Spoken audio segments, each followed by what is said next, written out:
Yup.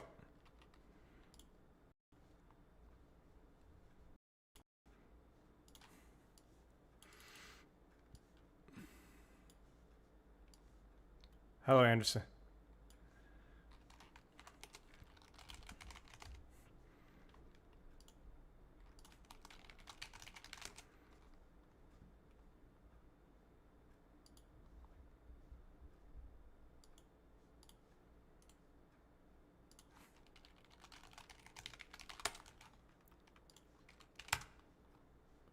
Hey, GKB.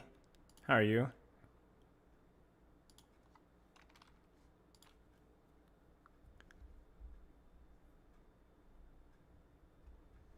How do you play her? I'll tell you. I have to get everything structured, though, so you just got to give me a second here.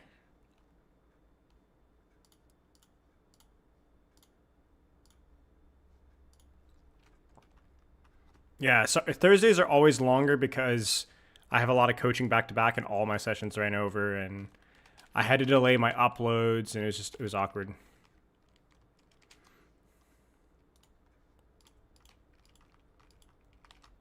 So we're a little behind schedule.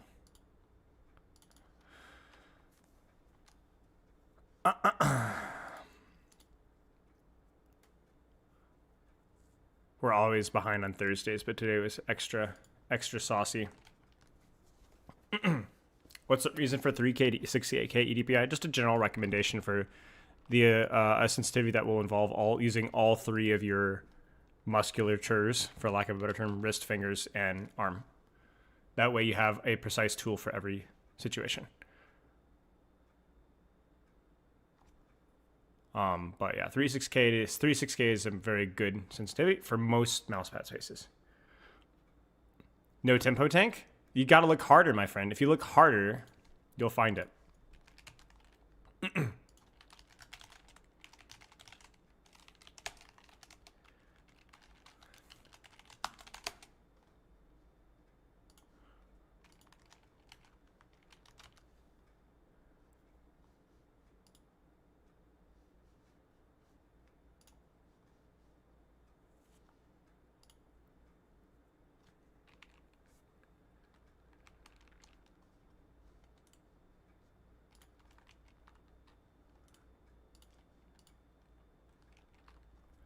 Okay, hello.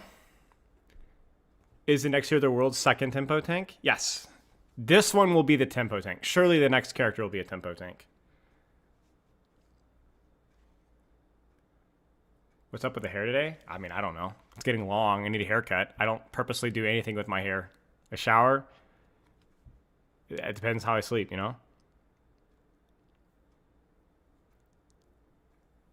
How many heroes have I play tested? Can't answer that question. Magic was my favorite Rivals character. Yes, same. Second favorite behind Winter Soldier. I really liked Magic a lot.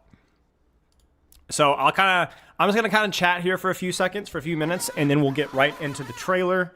We'll do a kit breakdown. I will do a gameplay loop breakdown, at least my first impressions of a gameplay loop breakdown. And then we'll do some criticism, some good things about some Vendetta, some bad things about Vendetta. We'll give you my initial takes. J-Rex, thank you for the sub at tier 3. Sparks as well. I will answer all those questions momentarily. We're gonna stick with the we're gonna stick with our flow here because basically I want to like let everyone come in and get ready to row, but I also don't want to revisit the same question, so we're gonna answer everything once. Maybe we'll do some Q&A at the end, but we're gonna stick to our process here so that we're being efficient with our time. So I will get to it. Will I be credit for inventing Rhythm Deputy? Yes, of course, you get full credit. So I play tested Vendetta a few times over a time span. Several different iterations, a few different iterations. I was able to provide some feedback on all of those iterations. And yeah, that's kind of the position that I am in terms of being able to kind of critique her kit. Sorry. How much HP did she have? We'll talk about that in the kit part. How much has changed from your first playtest? A decent amount. The overall spirit of the kit is still the same. It has been for quite a long time. but a couple of things have changed. I don't even remember all the things that have changed. But yeah, she was a lot clunkier in the first iteration. Not Carter. tempo. Yeah, exactly. Thank you for the sub. One of the initial changes from when she was first released to where she is now is that she flows much better. So a lot of her, we'll talk more about it in her kit, but Vendetta gameplay discussion. She's she's got like some animation canceling stuff. So a lot of her kit flows relatively together. It's not anywhere near, I'd say, DPS Doomfist level, at least on my understanding, at least in the current, the last time I play tested her, basically. But, I mean, maybe that's changed since then, but yeah, she flows better than she did in her first iteration for sure. Does she fulfill the roleplay, visceral, feeling aspect of the hero design? We'll talk about that in a little bit. Love you too.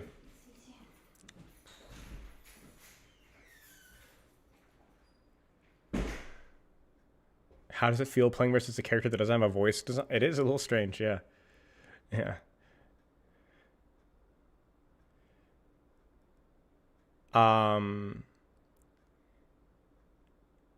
Okay, I guess we can start. All right, so like I said, we'll kind of start right now, and I'm gonna go kind of into YouTube mode here, not just because of YouTube, just because I want to stick to staying with getting everything through. Vendetta is a lot of fun to play. Best thing I can say about Vendetta is from my time playing her, a couple different iterations, she's a lot of fun to play. She flows well. She's a very risky design objectively. Thank you, Sepulk. In terms of like having an all melee DPS in Overwatch 2 is incredibly risky, but I think she feels really fun to play. We'll talk more about maybe some criticism and some concerns later on, but for right now, I had fun playing Vendetta in all the iterations that I played. We're going to go into looking at the trailer. We're going to talk about the kit. We're going to talk about the gameplay loop. And then we're going to talk about like some criticisms and some good things and some bad things about her kit. And I'll be able to answer a lot of questions that are also not currently fully explained in the kit reveal either. There's a couple of things in here that aren't fully explained. I'll be able to explain those for you guys mostly, as well as telling you how to kind of play her. So obviously my experience playing the character is pretty limited, but I can give you at least a good general idea of what you should be looking for when you start the character.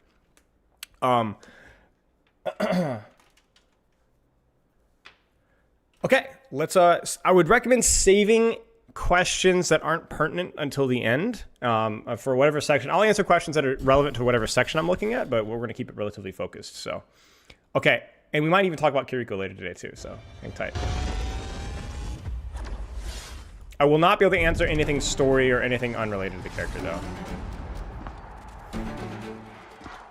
Ancora bocca aperta,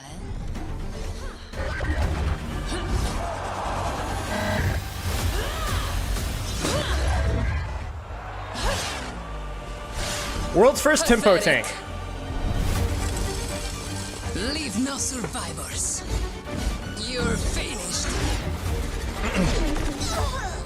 Disgraceful. Not good enough.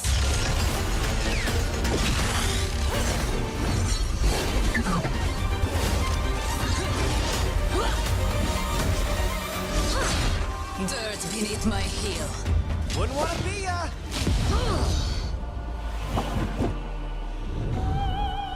Enough games.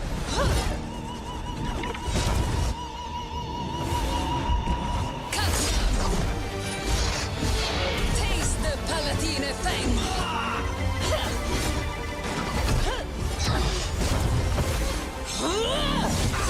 Know your place.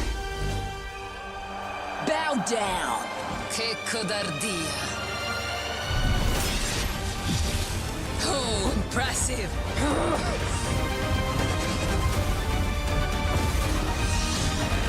Arriva la punizione!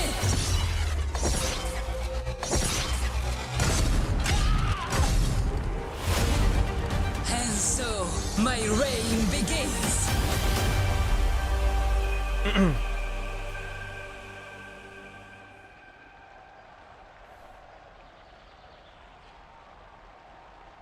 So yeah, that's Vendetta. We'll kind of go over to kit here. Let me actually get a good screenshot here because I don't like the one that they gave.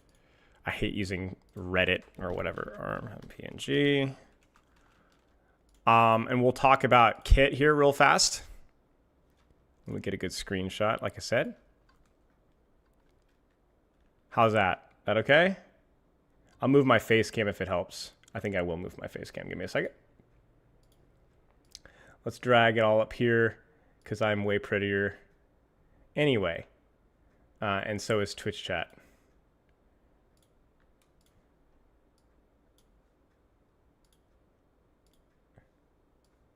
Hello, Vrashi. Or hello, Vrashi is here, but hello, Vitamin C. Okay, so we'll talk about the kit here really fast. The elephant in the room, which I could tell you guys, is that she's 275 HP. And I believe she has 50 armor. I want to say 50 armor. Something like that. Something like that. It's around there. It's like 50, 60, 70, some 75, something like that. So she does have armor, and she has 275 HP. In terms of the actual damage numbers with her weapon, I honestly can't remember, but I want to say it's like 60, 50, 70 a swing. And what's going to happen is the great sword is going to go cleave, cleave, and an overhead slam on the third swing. That overhand slam will crit if it hits. And I don't know how much more damage it does, but it definitely does more damage. I don't know the exact numbers. It could be 80, 90, 100. If I remember correctly, 2 swings and a crit swing killed 225. I think. But I might be wrong with that slightly. But it's close. It's very close to clinging 225 if it doesn't. Hello, Kyle. So 275, 50 armor. She can come close to killing people. Like I'll talk about it in a second.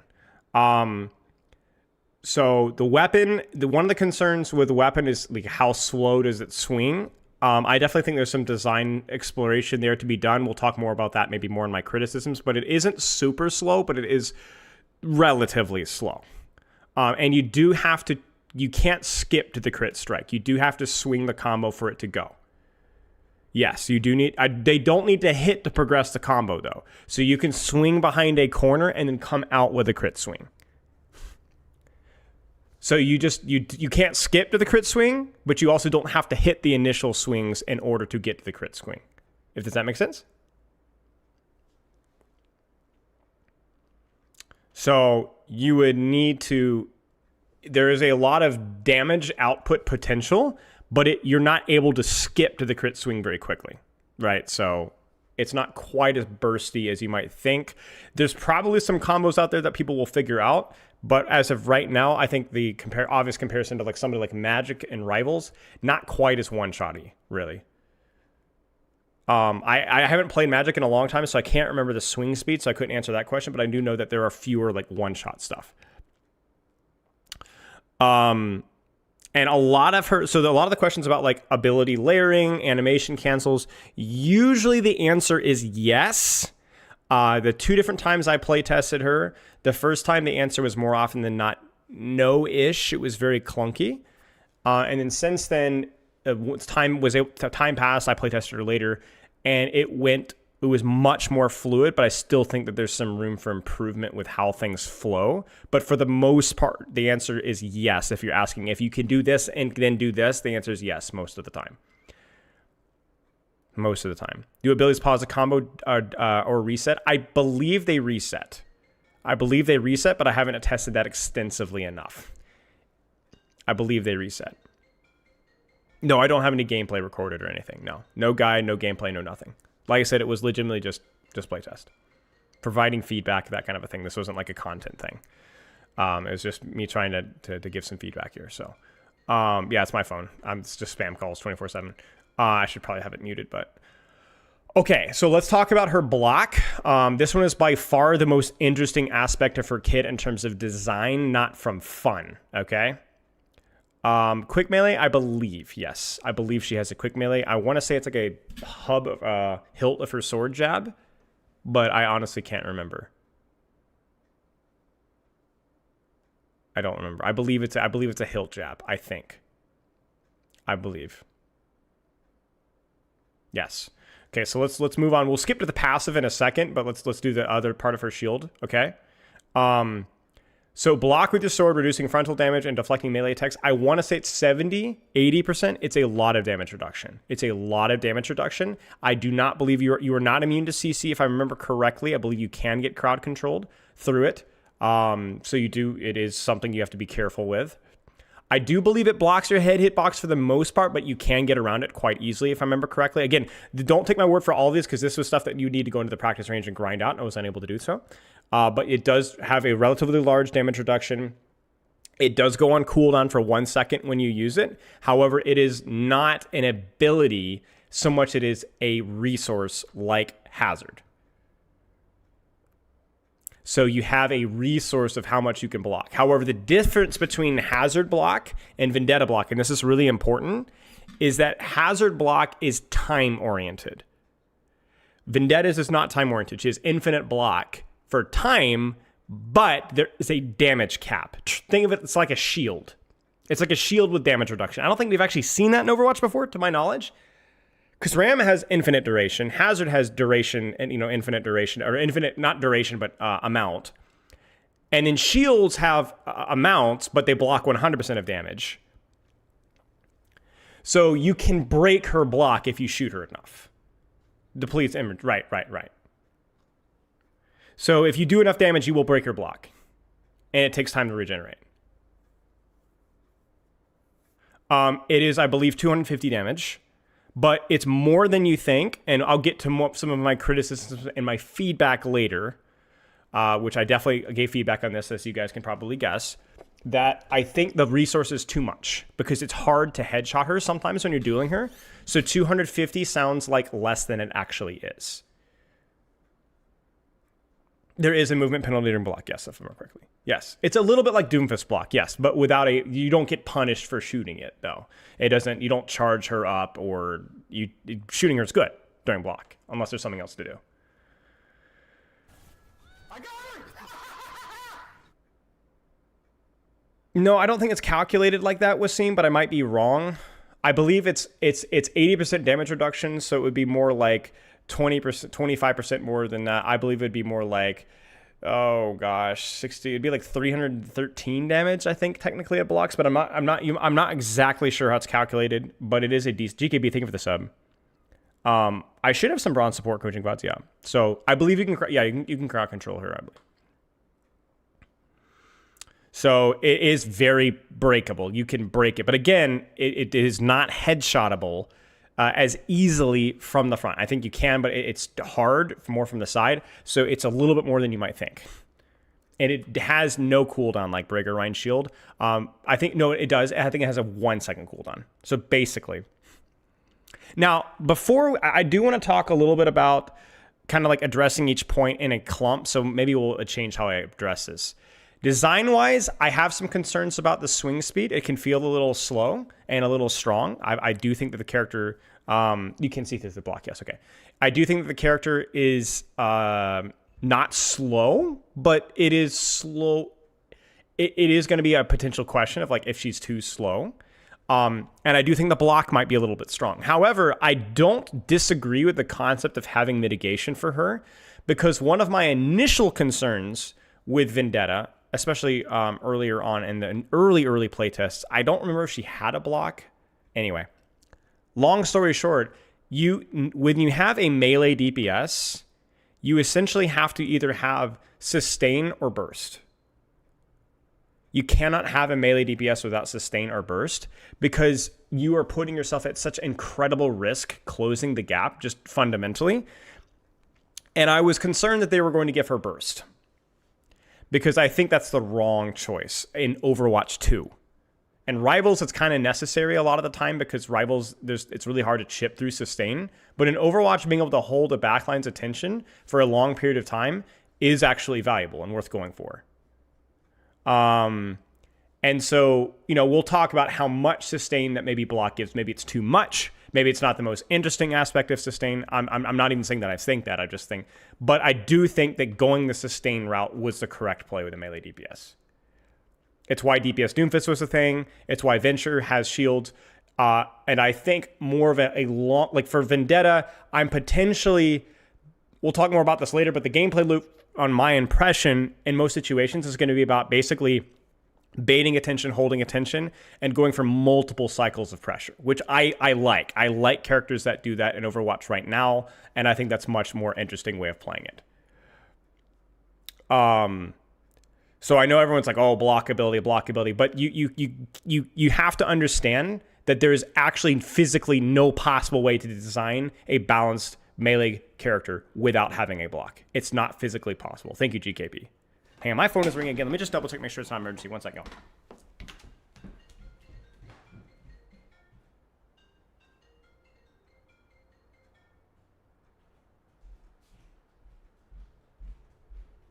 Okay, I don't think it's an emergency. Let me just double check to make sure once they finish calling.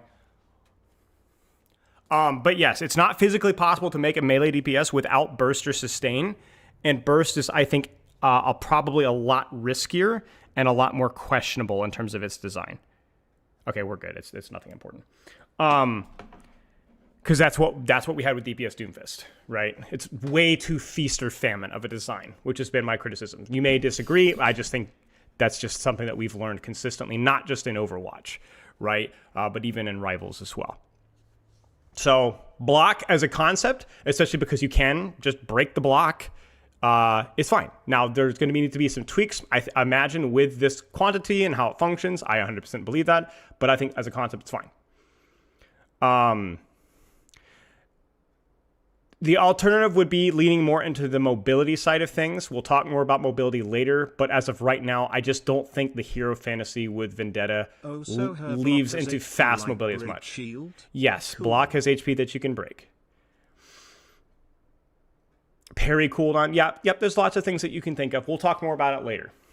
I'm not saying it's not possible that the block with shield is the only sort of sustain that you could have. You know, mobility is more mobility options. Maybe more parry options. It's possible, for sure. But we'll move on for right now. I don't want to sit here and get stuck in the weeds here. Abilities. Soaring ultimate. Okay, well, I guess we'll talk about the ultimate. So this is just basically the way I want to describe this one is it's like Doomfist Punch. You're going to charge up your punch and go bam, right? How much you charge it up depends on how much damage that you do. There are several things here that I'm not super clear on, like its cleave ability through shields and stuff. I don't fully understand, but it can do a decent amount of damage. I don't know if it's a one-shot. I believe it's a one-shot fully charged on 250. It might even do more than that. Is it Feast of Famine like Doomfist Punch? No, because it's got a pretty forgiving hitbox, but there's also, like, if you set up well, it's going to do something. It might not get a kill, but it's going to cause a lot of chaos. Yes, it's first person. I don't really know the interaction with mitigation, to be honest with you guys. The cleaving through, I don't know what that, I didn't test that enough to really tell you. How fast is it build? Too slow. At least the last time I play tested, it was too slow. It was one of my feedbacks. Very, very slow. Yes, you can interrupt it. And yes, you can kill her during it. She does not have any survivability during the ability. Now, I was thinking last night, I think there's a combo that you could do with this, which we'll get to in a second, that could allow you to survive a bit more. But she is vulnerable doing it.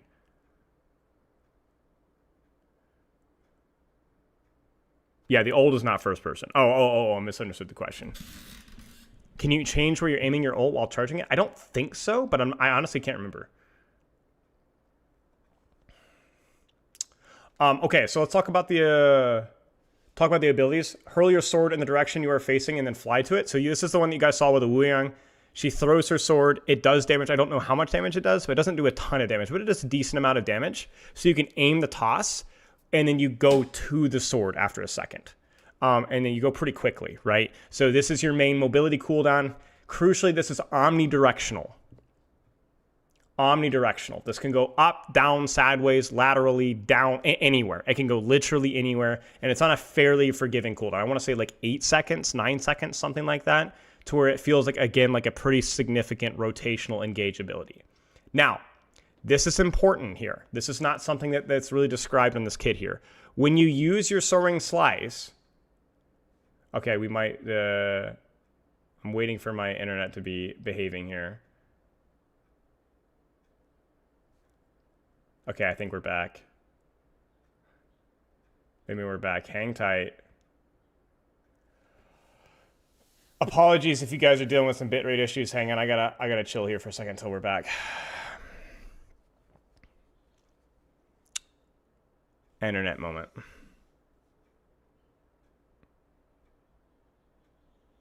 Okay. I think we're okay. Ish. Okay, can you guys hear me okay? All right. It's not super fast, but it's not super slow either. So it can be used as an engage or a disengage, but it's definitely something that's not a get out of jail free card like a Genji Dash or a KIRIKO Teleport at all. Oh man. We might have dropped again. Give me a second. Give me 1 second. Let me make doubly sure here.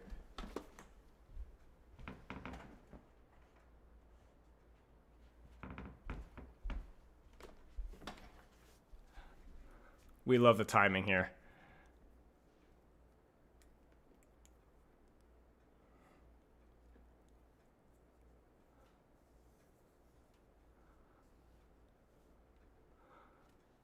Okay.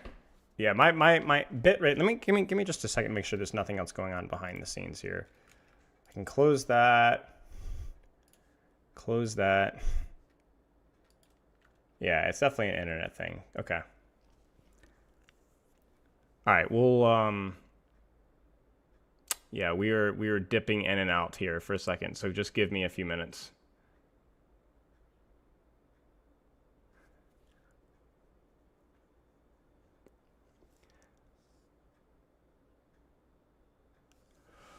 Oh gosh, this is tiresome. We back? Okay, we might be back. Okay. I think we're back-ish. Apologies. Seems to be stable now. No idea. All right. Soaring Slice. It's not super fast. You can hit the sword, but it's decent enough at engaging and disengaging for the most part. It's fine. It does the job for the most part. It has a verticality options. It's a rotational option. The big thing here that I have to highlight is that when you use Soaring Slice, you do immediately skip to your crit slam. Chop, chop, pop, right? Chop, chop, pop, okay? You immediately skip to the pop if you want to. So when you go toss your sword into the air, you can come flying down and slam it. In addition to that, it's not an immediate lock. If you throw your sword in the air, you don't have to do your slam. You can block. I believe you can use your ultimate. You can do your whirlwind dash. You can do anything. But if you do slam, it immediately kind of bumps you up in the air and slams you down. So you can do all sorts of weird techs with throwing it up in the air, falling, gliding down a roof, slamming, and then bouncing, and then slam down, right? So, yeah, it immediately skips to your slam down when you hit the ground. So you skip the first two swings. And like I said, it's like, I'm not sure exactly what the crit damage is. I want to say 100, 120, something like that. And I guess we should answer this really fast. I wouldn't say it's hard to land, but you're not going to hit every one. My big concern with this is that, like, dude, it's going to be impossible to miss. You can miss. You can miss. Slam is not AoE. I don't know. But you can absolutely miss the crit slam on this and this. It's very easy to miss. Very, very easy to miss. So it is not a guarantee hit on you're going to hit the crit slam and every single. It can be strafed and so on. Yeah. So yeah. Okay. Whirlwind dash. This is the one. This is pretty more generic. She's just going to dash forward and spin. I don't remember exactly how much damage. It is AoE damage. It's not a lot of damage, but it's more of like I look at this as more of like again more about the movement than the damage itself. The fact that you can move and do the damage at the same time is really, really helpful. But you can chain this after Soaring Slice. You can chain this after a swing. You can do whatever else. And again, I want to say it's like an 8 to 9 second cooldown. I don't remember the exact numbers, but it's like reasonable-ish. And then Projected Edge is available while warding stance is active.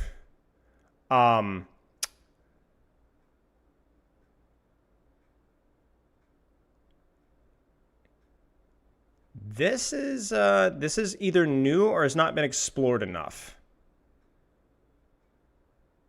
So essentially what this is while you're blocking, you can press a button. I want to say it's primary fire. Like you use, it's like a shield bash basically. When you're blocking, to consume some of your blocking damage to shoot out a projectile from range. Kind of like a fire strike, kind of like, yeah. You guys will just have to kind of wait and see. It's kind of hard to explain. But again, this kind of like lets you burn some of your block resource if you want to be able to use it offensively. Yeah.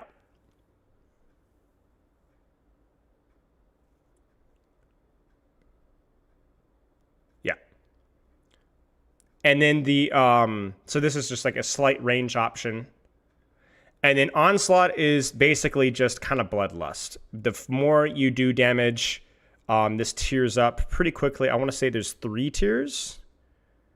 And you just you move slightly faster and attack slightly faster, and it tiers up. I don't remember how much energy it consumes, to be honest with you, but it's a significant amount, if I remember correctly. I want to say like half, but I honestly can't remember.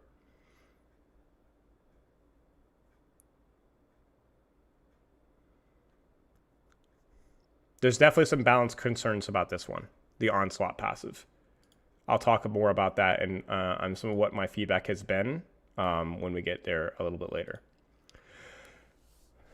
So perk-wise, we'll quickly go down here. How does block work against melee? It works. It works. I mean, I don't know every single interaction, but it works. Siphoning Strike, Overhead Strike, which is that third swing, or the swing after Soaring Slice, gains 30% lifesteal, so you just get a little bit of healing off of that, a little bit of sustain. Onslaught can stack 3 more times, so that's the aggression, movement, attack speed. So you could do more damage, you stack more movement speed and more attack speed. That's either one of those are minor perks. Both are pretty decent. It depends on what your uptime is looking like. So I found Relentless to be really, really good, like just significantly better when you had a lot of uptime on the enemy composition, not a lot of crowd control, not a lot of burst, then you're going to pick Relentless and just keep going. It's a little bit like the Doomfist Slam perk, where that one feels better when you're not getting CC'd all the time. Whereas if you're feeling a little bit more bursty and then out, in and out, you're probably going to find Siphoning Strike to be just a little bit more useful. And then Major, this is the one, I mean, you guys can probably guess what I thought about this one. Last player to land a killing blow on you becomes a target. Eliminate the target to gain 125 overhealth and reset cooldowns. I mean, it's just, I'm not a big fan of on elimination perks, because they're either like, I mean, this is insanely strong or insanely useless, depending on the situation, right? Like you just might get unlucky and yeah, it's not great. It's not my fan. Raging Storm is a little bit different, where Whirlwind Dash continues to spin, hitting 3 more times for 40 damage in a wide area. Just more AoE value, which is, it's just basically a situational perk, which I don't mind. I think having a perk that is good in certain situations when there's like a big clump or you're getting more up. Again, it kind of tiers well with Relentless, where like lower burst but more damage. Which is double stinky. Yeah. So like basically if you have a lot of uptime, Raging Storm can be really, really, really good. So yeah. I'm not as big of a fan of really either of your major perks, but yeah. How much does spend do? 120 damage? It doesn't do that much damage. I don't remember how much, but it's not 120. I'm almost certain. Yeah. So I'll kind of give you guys my basic feedback. Earlier on in my play tests, she was more clunky. She was very strong, but very clunky. There was a lot of camera lock issues, a lot of lack of animation cancels. Things just felt clunky. And so I was like one-shotting a lot of people. Not one-shotting, but I was doing a lot of damage winning duels. But things could feel really clunky, but which is normal. She was very early in her design space. Since then, she flows way more smoothly. And they've done a really good job with like introducing, I think, the mitigation mechanic and so on. And she feels, and this is probably like the best compliment I can give her, given a lot of people's concerns, she feels pretty consistent. She feels, I wouldn't say she's insanely consistent, because, I mean, it's a melee character, right, guys? I mean, you're going to have Feast or Famine. But the block mechanic with having 2 mobility cooldowns, even though they're not super snappy, but like having 2 mobility cooldowns and a block meant that even versus like heavier crowd control compositions, I was able to like pretty consistently put pressure and absorb pressure. It did not feel like DPS Doomfist at all. In some ways, of course, there's melee. I guess at all is not fair. But yeah, I mean, you could apply pressure, and just the fact that you had block meant that if I screwed up mechanically, I had to disengage, but I could live that disengage. Or I could basically, if I'm not feeling confident in my mechanics, I could take an angle, position myself really smartly, manage my cooldowns really intelligently, and just get like almost like a tanking sort of pressure. And we've talked about this many times before, right? Where like the ability to hold an angle, apply pressure from an angle, manage your CDs accordingly is really valuable as a DPS. Taking space, it's what you do in Overwatch 2 as a DPS, and she can do that quite well. She's more sustained damage focused, not burst. There's going to be burst combos that I think people are going to figure out. But it is, her burst is either telegraphed or takes multiple CDs or something along those lines. Like it's going to take some communication, right? You're going to be able to see her coming if you're paying attention, and you're going to have counterplay options. No, she does not block CC. Are you cooked if you get hindered? Well, that's the thing. No. No. I actually may not be able to stream, guys. Like I'm like the Overwatch. Like my internet is absolutely cooked right now. So like we might just have to sit here and look at this. Like this is horrendously bad. Wait, why is that?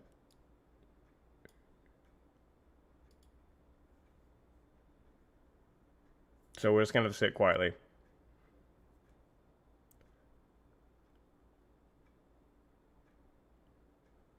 Okay, we're back. Sucky. So here's the thing. If you get hindered, this is like, I think, a really, really great example of like, I think why her consistency is okay. Is if you get hindered, you're basically forced to burn your entire block, right? But it doesn't kill you. Which then means you can still play the game, you just can't play as aggressively, and you kind of have to wait until you get your resource back again and do it again. So hitting a hinder is a big deal for Cassidy because you stop her from going in and killing you. But it also means that you didn't kill her. It just kind of becomes a neutral trade, and we try again.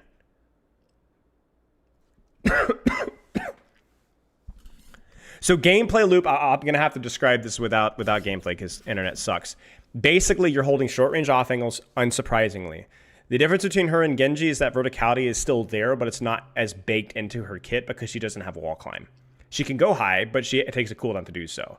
So on maps with a lot of verticality where I could set up, it was really strong. I'd hold top, I'd either drop with a crit slam or more likely drop, do a little dash with, like I'd swing, whirlwind dash, whatever else, soaring slice back up the high ground. Block if I need to, kind of rinse and repeat.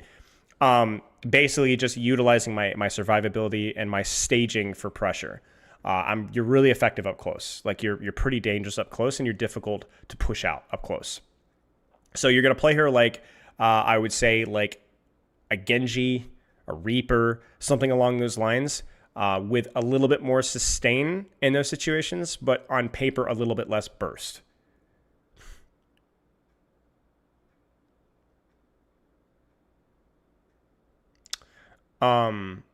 It's quite clear when Vendetta is attacking you right most of the time. I mean, there's definitely going to be, I know people are going to bring back this and be like, oh, but see, she's got crazy burst. You were wrong, or she's got crazy. Yeah, it's just anything new, unfamiliar is going to catch people by surprise. And there's definitely going to be some pain points that have to be figured out. But for the most part, you know where she's coming.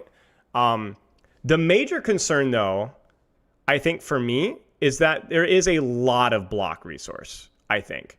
And that she does have the capability of disengaging pretty smoothly. So she will feel difficult to kill for certain characters, for sure. Once you throw your sword, you have to travel to it. Yes, you're committed to traveling to it. You might be able to get CC'd out of it. I can't honestly remember, but yeah. So in terms of like her strengths, she's really good versus slower characters on maps where she can reposition, but she is somewhat vulnerable to crowd control. The difference, though, between her and like DPS Doomfist is that she's not completely gimped by crowd control. She's not completely gimped. She has ways of like, okay, she'll eat it, block it, and then have to disengage, but she's not dead off of cooldown. So if you have a Vendetta player, in theory, she's not going to die off of cooldown to CC if she's playing properly. And she has enough mobility that she can kind of function and reposition and be able to interpret skill expression with how you reposition on the map, basically. How is projected edge used in practice? I mean, it's basically just used as a ranged pressure source when you don't need to use block or you want to finish somebody else off. But it costs you. It's a risk. So positioning is really important for her. Animation cancel is really important for her. I did all sorts of stuff where I would stage, disengage, and then they're trying to shoot me as I'm slicing out, and I like 180 hold the shield, the sword in there, disengaging. Like a perfect fit for Brick Brain plays sure. Smile, or so I'm just basically, or at least I'm holding their attention and just kind of baiting it out, and then I stage again and I stage again. Now, interestingly enough, I don't think she's going to be a great fit for dive compositions, dive maps, or just dive situations. And this is where her similarities are kind of interesting to note, where like she can absolutely get outpaced and outsmoked by like Genji, Sombra Tracer, Winston, and so on. She's not bad versus those 1v1s, but a lot of those characters can just outmaneuver her pretty easily and just whittle her down. And she can't really do a lot to touch them. Then you can do some stuff, like projected edge is okay. You can avoid them with soaring slice. Like you can block a lot of their stuff, but it is not a duel that always feels great. So I think the Venture's maybe a decent example. Genji's actually not a bad example. Genji struggles versus Sombra Tracer and extended duels and so on. So, but I don't think she's as vulnerable as like say DPS Doomfist was. Like DPS Doomfist with 250, with him requiring to hit abilities to generate shields, felt a lot more fragile. Decay, or is it just damage-based decay like a shield? It's just damage-based decay. Just damage-based decay. Brawly, kind of, but Brawly with mobility. I think the best way of looking at her is like she's like the Hazard of DPS. She's just a hybrid.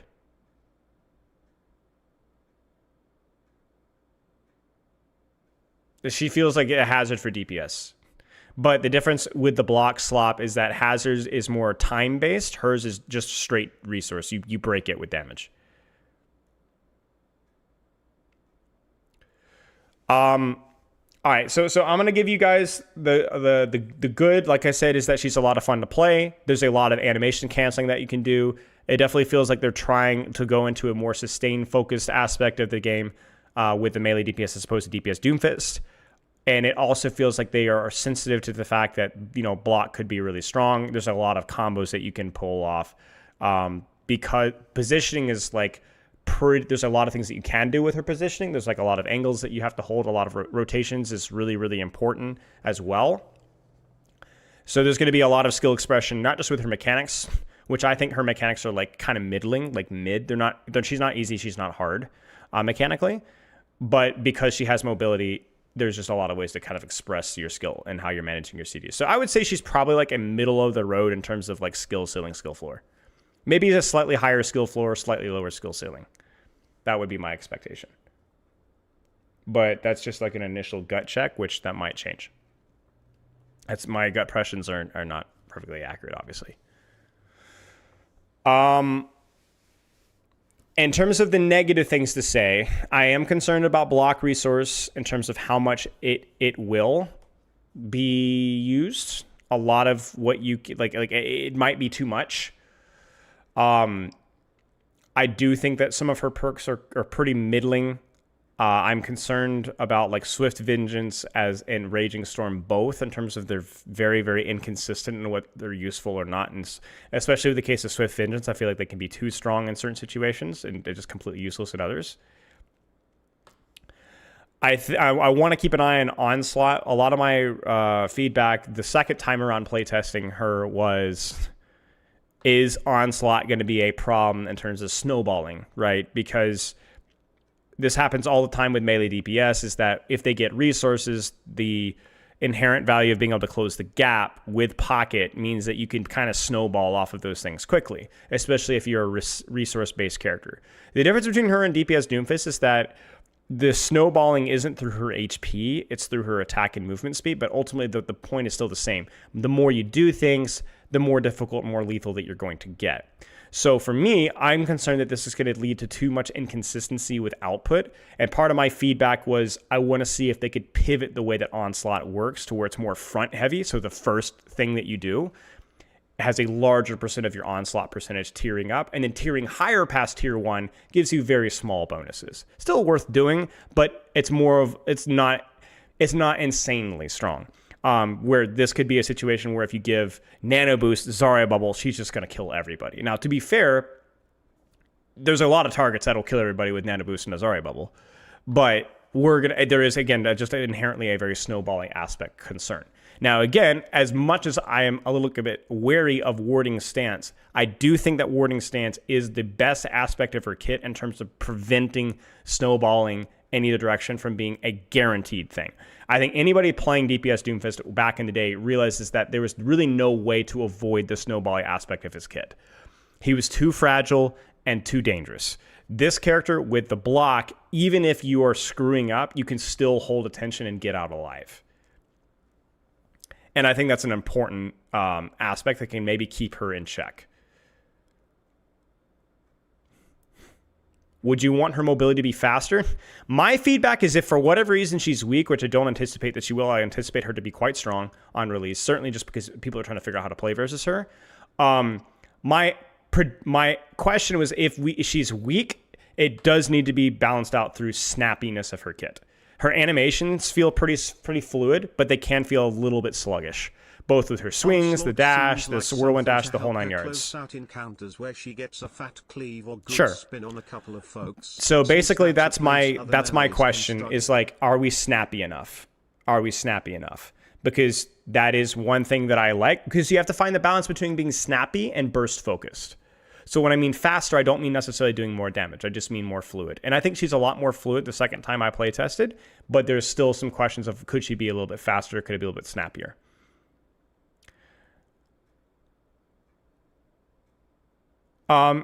So Ashton, the Onslaught, I believe, already has 3 tiers that give you like 5% and 4%. I don't know if it's exactly 5% or 4% for every tier. I don't believe it is. I believe it's a little bit less, but I'm not sure. But it goes from 3 to 6 tiers of Relentless. Thus my concern with it. You understand?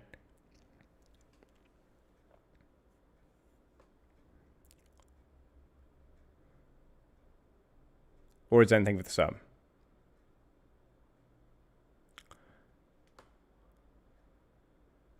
Do you think they're going to tone down the strong release and flawless avoid permabans? Potentially, yeah. They're still going to be more sensitive to it. But a lot of it's going to be due to her visibility in mid to lower ranks. That's going to be... Because we saw with Freya where higher ranks picked it up pretty quickly, but mid-lower ranks didn't pick it up for a long time so that they were able to actually get a decent hero release. Because 95% of the player base could still play the character if you wanted to. And by the way, this obviously, state the obvious, this does decay. After 3 seconds, 4 seconds, 5 seconds starts to... How good is she in 1v1? If you stay in her face, she's great. She's very good up close. And she has ways of closing the gap, but she's still... I mean, you can still kill her. Like a junk will still mess her up.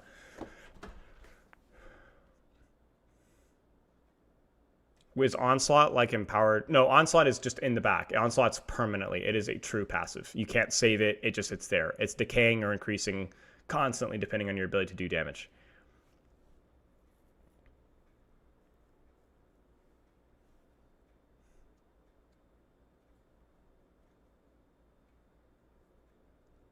Yeah. Does she struggle against poke? If the map doesn't allow her to close the gap, yes. If the map doesn't allow her to close the gap, then yes, she definitely struggles versus poke. There's a lot of people criticizing block slot, but what's the alternative block in a kit like this? I mean, one of the questions earlier was like giving her more of a parry thing, which I just freaking love parries because it just makes it means it's a skill-based mitigation. I think it's a great idea. There's a reason why a lot of games have done it successfully.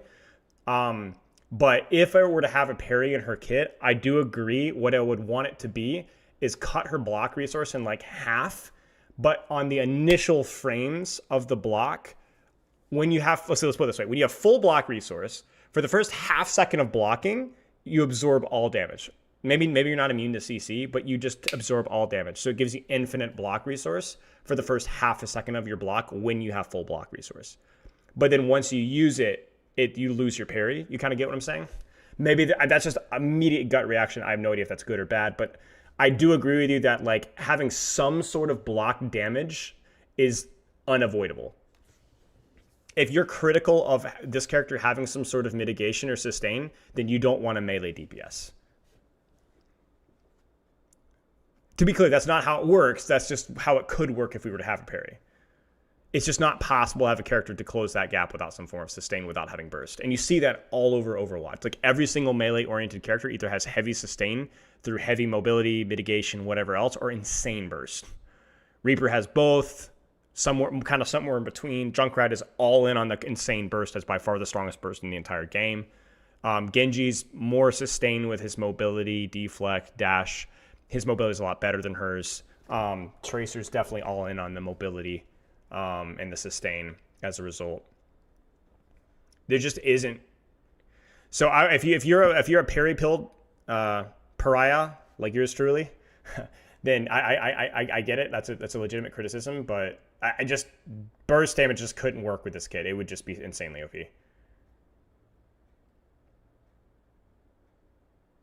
And to be clear, it's block slop that you can break. It might be too much. That was one of my criticisms in the playtest. I felt that it was too much. I felt that 250 damage was too much damage, that they gave too much grace period. Chrono Trigger, thank you for the sub, and Jolly for 19 months. But you can break it. She doesn't have infinite block. You shoot it, it breaks. She runs out. I've given this man money for a haircut for literal years now, and yet here we still are. Was she busted in playtest? Kind of hard to say. So, I mean, I've talked to you guys about a lot of my playtests. I honestly don't think a single character has felt oppressively busted in playtests since I've playtested. I mean, I've not been around playtesting for years and years, but I did Hazard, did Wuyang, did Freya, and then obviously Vendetta. And even, I don't think any of them felt unbelievably busted. Maybe Hazard's block definitely felt overtuned. On my initial playtest. I remember picking him up pretty quickly. But even then, it didn't feel like, just auto win. So what I'm saying is that all three of those characters that I mentioned all were objectively overtuned. Actually, I mean, some of them also got tweaks from the playtest to launch, so maybe that's not fair. But it's hard to know with some of these characters immediately. You can't just pick them up and just... I played... Venture and Juno back in the day as well. Again, it's let's put it this way: if I'd play tested Malga, yes, yes, very clearly. But we've not had it was going to take you a little bit to kind of get the feel for it. I'm expecting this character is going to be overtuned. That's my prediction. Yes, she's going to be overtuned, but it's not. I don't think it's going to be Malga.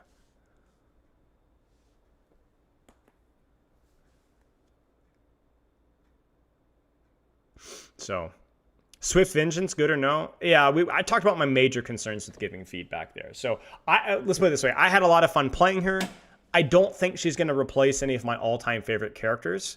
But one thing that has been consistent for me, with the exception of Hazard, with both with Venture, Juno, with Freya and Wuyang, okay, is that all of those characters felt less fun for me early on. And the more I play them, the more I like them. Does Projected Edge have a CD, or is it just resource tax?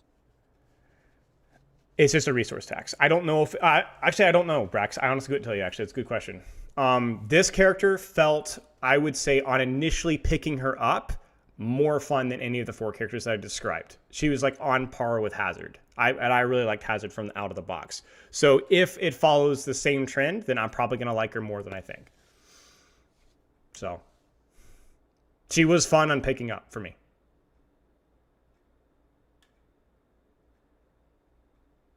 So Arathal says, by the way, Overwatch does have a true pair in one character. True. I wonder what character. But yeah, I did not play test Weaver or Mount. Yeah, the block has a very slight cooldown. It's 1 second. How was her hitbox? I don't remember. Seemed fair, but that's like one of those questions. Some of the questions, if I'm ghosting you guys, it's not intentional. It's just some of those questions I legitimately don't have answers for, because it's like, it's not like I spent like 40 hours, you know?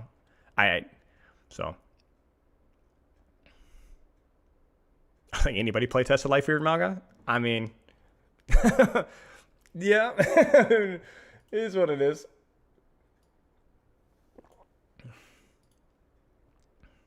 Did she wreck Brig? I don't remember how that matchup goes. I don't know if you can get the crit slam through shield. I honestly can't remember. I mean, you can just knock her away. It's probably very much like the Reaper Junkrat duel, where it's like you can absolutely kill her as Brig, but you just can't kill her on her first little bit. You got to whittle her down. You don't bash into Reaper Junkrat, right? You know, or even Genji, really. You know, you hit your whip, chip her down, swing a little bit, see what happens. You know, outplay one of her abilities, and then you can bash in and finish her off. Thank you, Gavin. I assume the block is on alarm cooldown if you break it. I'm not sure. It seems to be logical, yeah. Yeah, the resource comes back passively, but I don't know the exact mechanics of that. The crit slam is the third the swing of the sword. 1, 2, 3. And remember, it's the first swing after Soaring Slice. I don't remember if it works like April Fool's Junker Queen, but if you're asking if it's omnidirectional, the answer is yes. The sword throw goes pretty quickly, but then you do have to kind of get sucked into it, so it's not like a Genji dash. So you can absolutely kill Vendetta when she's doing it. So like it's not like a get out of jail free card in the same fashion that a lot of other. It's closer to Sombra Translocator, but I believe it's even slower. Is it more like a Genji versus Genji, or is it Genji versus Reaper if you're fighting her as a Genji? I don't know. I would say more like a Genji versus Genji. You know how like if a Tracer versus Genji, it's like if the Genji doesn't hit his dash combo, the Tracer generally wins. It's just like a war of attrition. I feel like that can be more the case of this duel as well, where like Genji, if he can kind of whittle her down and just keep his distance and just play over, then it could be kind of hard for her to do anything. But that depends on how good projected edge is. I'm not sure. I could see Genji, in theory, always having the slight advantage if he doesn't make a mistake.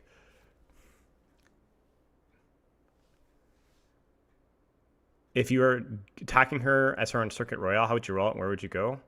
You'd have to play like underneath. You could do. I think you can do the rollout over the roof, but I just don't know that it would be good. Like her burst damage isn't that good. Like you could get like you'd go over, you'd hit the crit slam, and then like whirlwind dash, but I don't think that would be enough to kill anybody. You would probably just die for it. But you could like do the slam, dash out towards your team, towards like the angle, and then just use all of your block, and that would create a lot of space. Yeah, I don't have any gameplay to show. I mean, I don't have any gameplay to show, so even if I could, I wouldn't. So she was fun. You guys will have to kind of wait and see. I don't know when the play test is, but we'll see. Too much tankiness for DPS. I disagree. I'm not saying there's too much tankiness, period. Sure, it could be. But I have been pretty vocal that I like hybrid characters, to be honest with you guys. I like characters that kind of like if her damage up, like when I played her, I wasn't obviously playing, I'm not like the most amazing mechanical player of all time. Yo, thank you for the 10 gifted subs. Holy crap. Thank you, Vive. That's very kind of you. Shoot, thank you. What was I going to say? The thing that I liked about her is I kind of like the combo of like taking an angle, baiting attention, getting out. Like my stats were really low oftentimes, but I felt like I could do a lot, you know, like I was applying a lot of indirect pressure, and, you know, maybe it won't appeal to everybody. You know, she's not going to go in there and one shot everybody all the time, but I don't know. I kind of liked it. It's different. It's a little different. And that's kind of like what I want in Overwatch, you know? I enjoyed the change of pace with how her gameplay felt, you know, and kind of feeling a little bit more like a tank in some aspects, you know? So she's DPS Brig? Yeah, kind of. Yeah. Kind of. That was my impression anyway. I'm not saying you can't burst people. I'm sure, yeah, absolutely. But it's just, that's where I kind of was talking about like that consistency of things. But yeah, her ult definitely generates too slow, but that was more of the feedback that gave. So, does their swing combo reset if you don't hold down left click? I don't think so. I think you're able to do like the swing, pause, swing. I think there's like a grace period. I think, but I can't remember. Chris, thank you for the 5 gifted subs, dude. Thank you guys very much. That's very nice of you. Yeah, stop throwing money at me. That was very generous of you. Thank you, Chris. Thank you, Vive.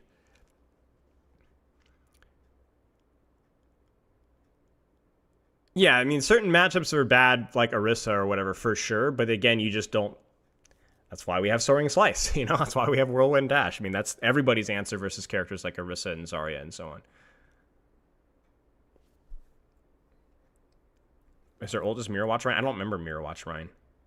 How much can she bench press? I don't know. What do you guys think? Looks like 180, 190, 200.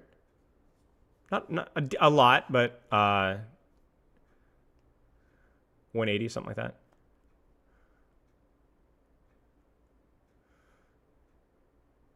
Yeah, I think that my biggest compliment is I think it was a pretty good, honest try to melee DPS. I know I'm going to have criticisms on this character later on and even now, but like I legitimately think they did a pretty good job at it. You know, it's different. Like that's the big, like a lot of, it's going to be an experience that you really haven't had. We've not really had a character like this in Overwatch. Even DPS Doomfist feels very different. Feels very different, you know? So you're going to get a very unique experience with her. That's the best I could say, you know, and that may not sit well with her. Not everyone's going to like her, but she ain't like anything else you played before. Let's put it that way. Oh, that's true. That's true, actually. If she's been swinging this sword, I was looking more at like the visuals. So yeah, there has to be some sort of roid abuse there. Because this sword has to weigh like what? Even with like some technology, has to weigh like 50 pounds, 45 pounds. Who'll be the first to unrank and GM in her? I don't know.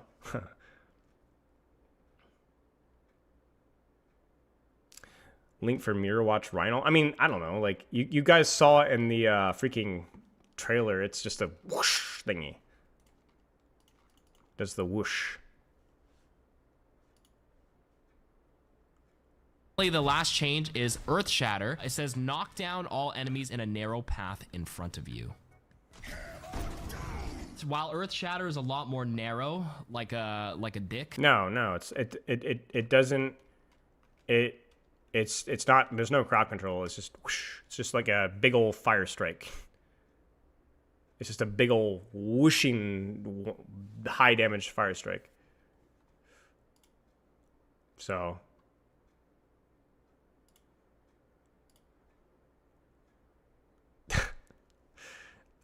Taker's Flame. I was hoping he didn't say that, but I guess he did.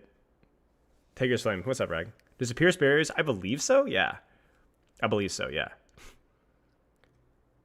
I don't know how much damage it does, but remember it tears up. You have to charge it. Correctly and playing Brick very much yeah, exactly.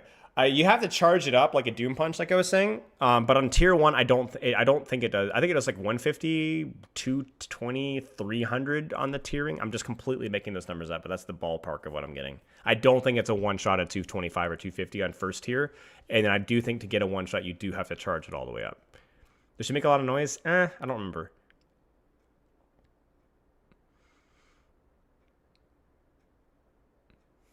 Is ult hard to hit? Is it pretty consistent? It's pretty hard to hit. It definitely feels a bit feast or famine-ish, but that also is going to be a reflective of the angles that you're taking. It's a lot more consistent when you're taking a good angle, you know? Can it be eaten? I don't think so.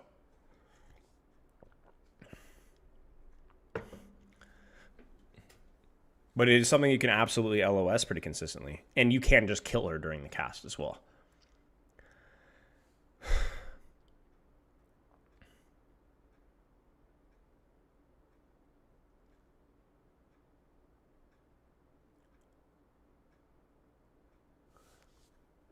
Rough idea for sword damage? I don't know, 60? I think. 60 or 65 is swing. And then the crit, you go 1, 2, and then the slam does more. I don't remember. It's not. It's a decent chunk.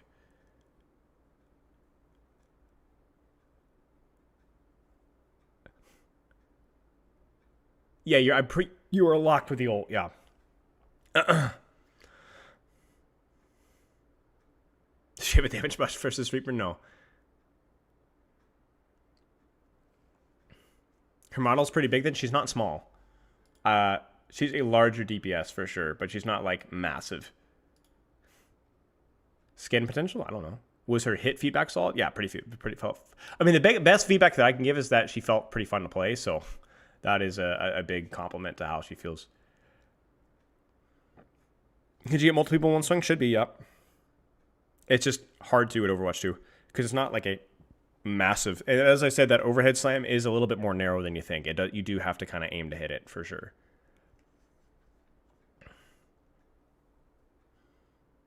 Is there a cast time before swinging after the third one? I don't think so. I think it just flows right back into the next one.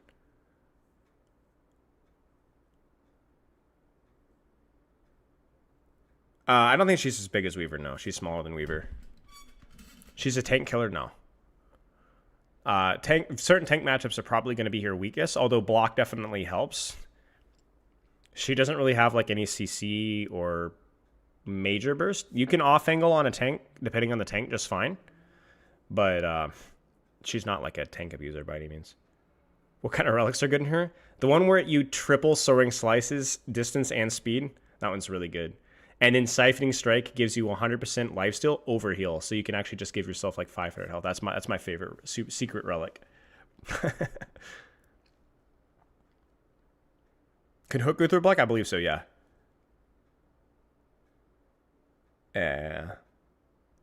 She's 5.5 movement speed until you factor in Onslaught, which increases movement speed, but you have to actually do damage to do it.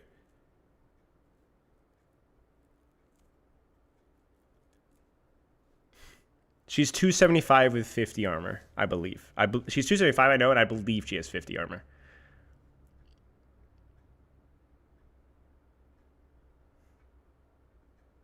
Yeah, she's just like a hybrid DPS, I think. Like, in my definition of a tank is somebody that can hold your attention. So she physically resembles a tank traditionally, but she's not the first DPS to be more of a hybrid. I think Tracer, Genji in many ways also have aspects that are hybrid-ish. So block is like Doomfist. Block is neither like Doomfist or Ram.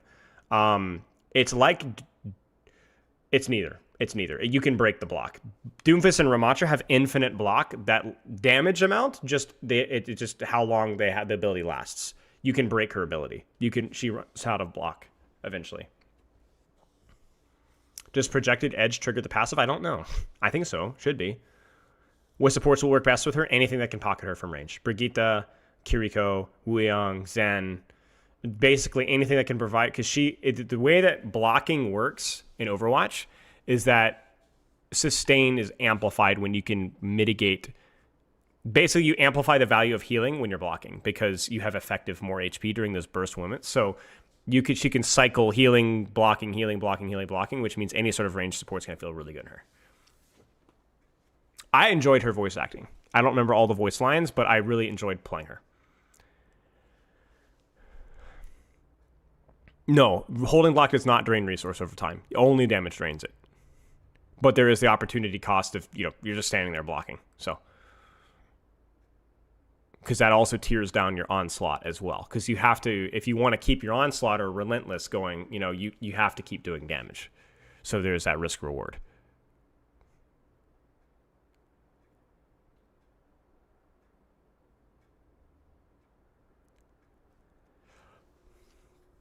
Can you spam block like you do Rhine Shield? Okay, are we back?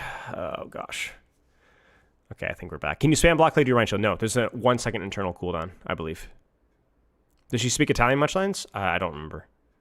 I don't want to talk as much about like the story and character stuff because I don't know as much, and I also don't know if I'm supposed to talk about that. So you guys will just have to wait and see. I enjoyed her voice acting, and it was a lot of fun playing her. I don't know if projected edges cleaves. I honestly can't remember. Does block have movement penalty? Yes. Is there a visual element for Onslaught and Relentless? Yes. There is a visual element that tells you what tier you're at. Yes. There's all sorts of little cool things like that. Yeah.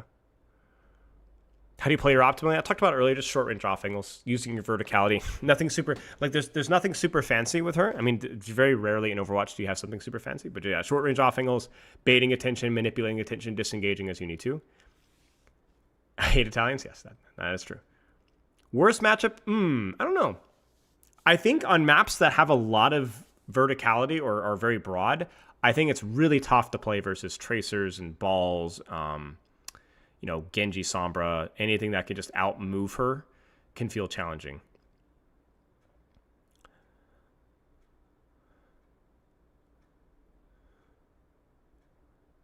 Does Swift Vengeance give health to teammates? No, don't think so. Okay. Any last questions before we wrap up here? I honestly, guys, I may have to end stream. I feel terrible, but this freaking internet performance is abysmal. I don't even know if I can launch Overwatch. It's depressing, man. Thank you guys for being patient with me. I apologize. I don't know what I can do, really. Does hack go through block from the front? I believe so, yes. Use like a Doom Venture cooldown where you use a specific cooldown to go.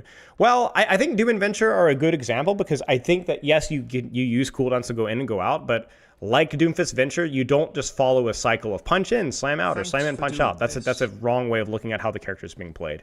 It's way more complicated than that. But in theory, yes. Oh, thank you for the 500 bits. You're very welcome. Thank you for that.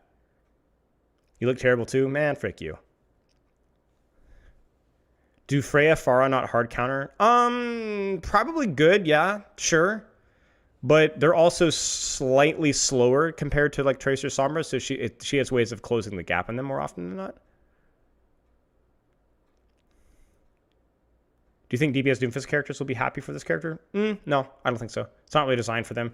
There are similarities, but I don't think she has as much ridiculous map tech. Mega counters Lucio? No, I don't think so. She can act as a dive, but she's more vulnerable to dive-ish. Melee goes to shields, right? Yes. Does her sword go far when she throws and recalls to it? Yes. I don't know the exact range. I want to say like 15, 20 meters. It's solid. Can she survive Rhine Pin? No. Will there be how the way you coach a Venture player? Will there be much variance in how you coach this character? I mean, as in, well, Venture's hard because when you're on an angle trying to decide what ability to use, it's the same thing, yeah. Can she be CC'd out of block? Yes.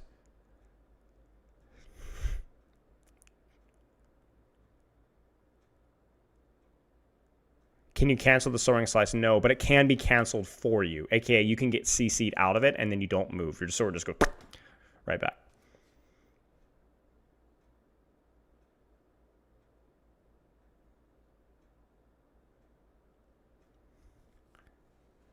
What is her in-out cooldown rotation? I want to say it's like 8 to 10. I can't remember specifically with Soaring Slice and Whirlwind Dash, but it was like 8 to 10, somewhere along those lines.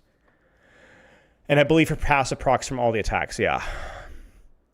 You think she'll be high skill floor? Yes. I don't know her. I don't think her skill ceiling will be that high, though. I'd say like a middling skill ceiling. Probably higher than Ventures. Slightly. But I think Ventures like a good skill floor, skill ceiling way of describing it.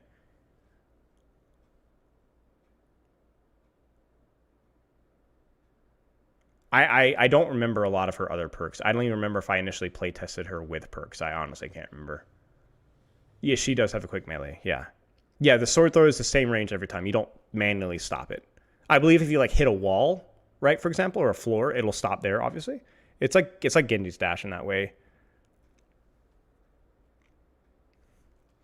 You say she'll be hard to pick up? Yeah, like I said, probably decently hard, but a lot of it also depends on how overtuned that she is, which I imagine she'll be slightly overtuned, so she won't be as hard for some people to get a grasp of. Skill ceiling compared to Genji, lower.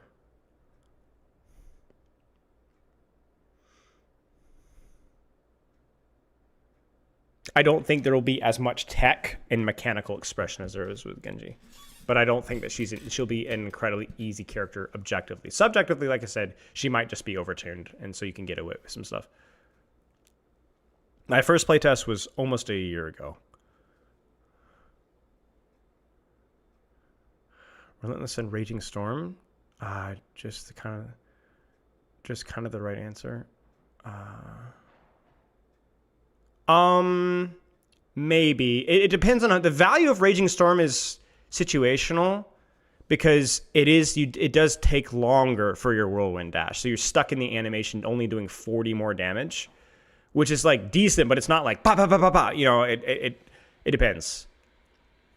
And the other part with Relentless is like you don't always have 100% uptime with this character versus certain compositions especially. So yeah.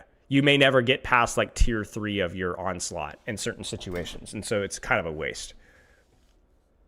How long do onslaughts? They last about 5 seconds. I assume you didn't try whirlwind dash into rooftops, Junkertown ears, etc. to see if there's bash style techs with it. No, I didn't. I mean, you can do some roof stalling stuff with soaring slice, but that's about it.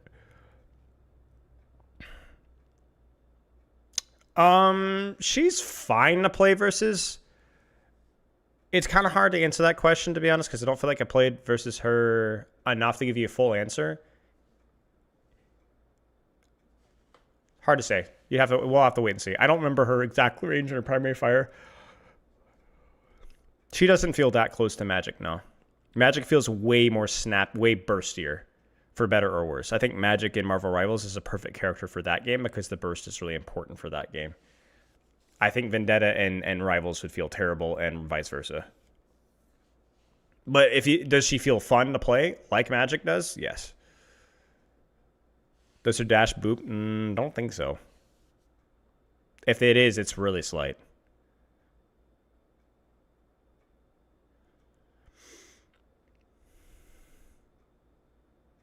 Feels like Iron Fist? Yeah, it's like if Iron Fist... It feels like a more mechanically demanding Iron Fist in some ways. Like, I'm not as familiar with Iron Fist gameplay loop since his initial launch, so I might be slandering there. But it definitely feels more of like that sustained pressure, disengage route kind of a way. But that feels like it works way better in Overwatch because sustained pressure just matters a lot more in Overwatch.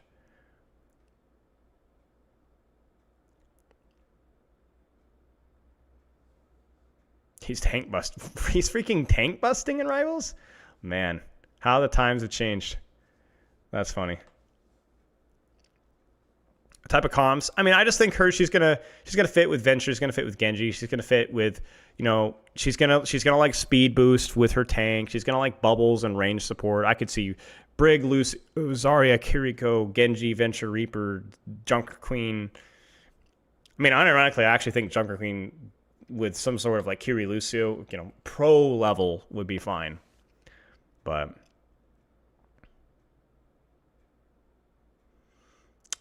how is she the ultimate dive character? I don't know who said that, but I don't agree with that at all. If by dive you mean hyper mobility, she's very mobile, but she is not anywhere near the most mobile character in the DPS cast. She like Wu Angle? Yeah, for sure. Do you think she'll be better and worse than Genji? I don't know. Not sure. Definitely better on release. Let's go. Yeah.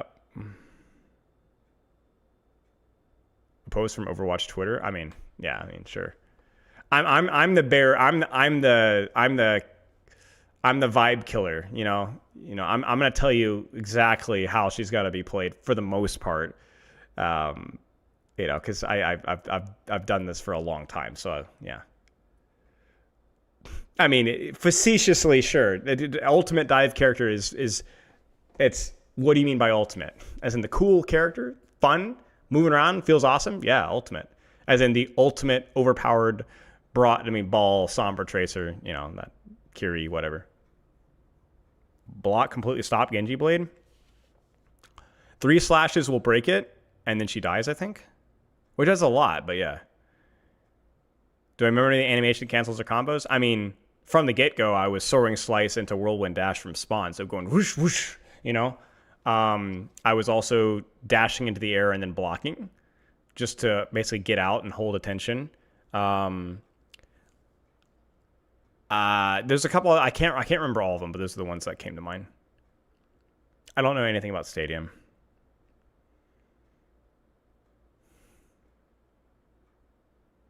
I believe, Alessandro, the speed cap is universal. So I think there's like just a hard cap for speed in the game. I don't know if it's like 50, 60%, but like I imagine it's the same for her. Did I see real gameplay of her?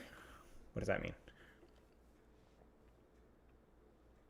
Is there a noticeable sharp on any of her build moves? Yes.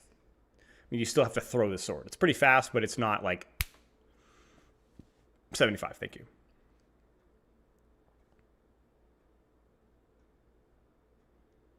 Other than the trailer we all saw, I mean, I play tested her a few times, so I don't have any gameplay, and I haven't seen any gameplay, but I've watched myself play, so I guess that answers the question. I don't know, Lucas. Great question. I think Projected Edge is by far the thing that I played with the least, so yeah.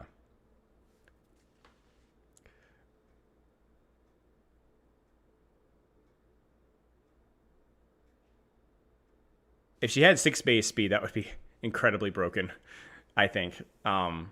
Incredibly broken, so. Bunny hopping? I don't know. I think that was something I tried to experiment with, but I don't know if I did it enough. But yeah, I don't. You'll have to wait. You'll have to see. I'm not sure. How many times did you die before understanding how to play her? I got the vibe pretty darn quick. You give me 2 mobility cooldowns and a clear effective range, I will know how to play the character almost instantly. It's too easy to play Overwatch through analogy. You know what I'm saying?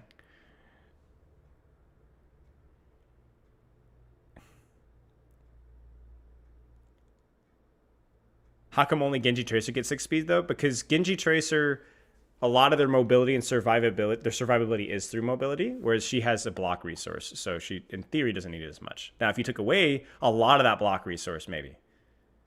Does the dash go far enough to be an escape tool? Yes. It's not consistent. You have to kind of prepare it, but yeah.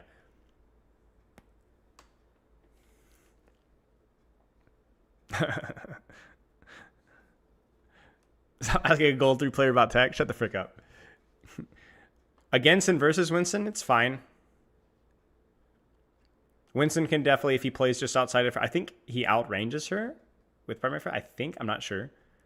I mean, Bubble's Bubble, right? He can avoid her. He can cleave her. He can primal her. You know, you're never going to break her block, but yeah. Can she survive Hog's one-shot combo? I don't know.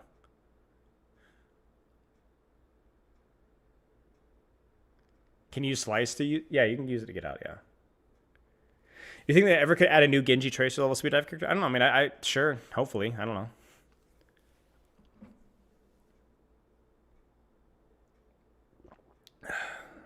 No, the Mei Sojourn Lucio speed boost thing is a visual bug, I believe. I don't think they actually have 6 meters per second. Ah, boy. Magister, thank you for the raid, mate. How was your stream? Oh, she feels like the first tempo tank to you? It was I hope that's a joke, because mine was a joke. No, you're okay versus Ana. You just have to be really careful about Sleep Dart. But the thing about Ana as well is that because you have block, if you get slept, in theory you can live if you're quick, but yeah.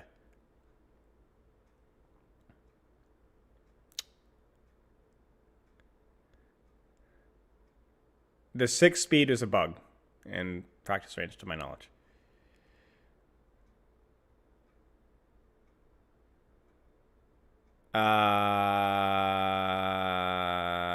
Does the perk continue to work after? No, the perk is that if somebody kills you, then you kill the target to gain the value. Oh, I see what you're saying. If you die, I think it resets when you kill them, I believe. Which is a really strange idea. Pauling her V? Yeah, sure. She cannot block Sleep Dart, no. Can you ult from the floor? Yes. No, she doesn't have that much burst lane. Max movement speed she can get from base form? I don't know. 12%? 15%? Not sure. 3 stacks of Onslaught, which is the highest stack you can get without Relentless. I want to say it's like 10 to 15%. AKA, you get to like a Genji Tracer movement speed level. No, it doesn't go through walls. It's a 1-button ability. Soaring Slices.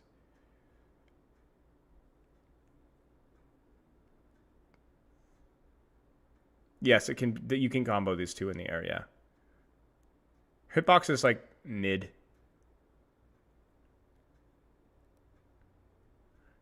All right.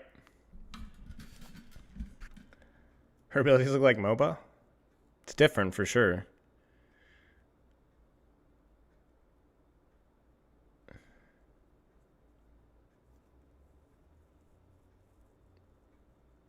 The energy is how much block resource that you have, which is strictly tied to how much damage that you have blocked.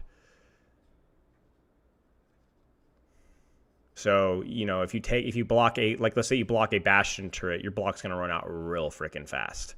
But if you block a Winston gun, you're gonna have a lot of block. It's like think of it like shield resource, but it doesn't fully block all damage.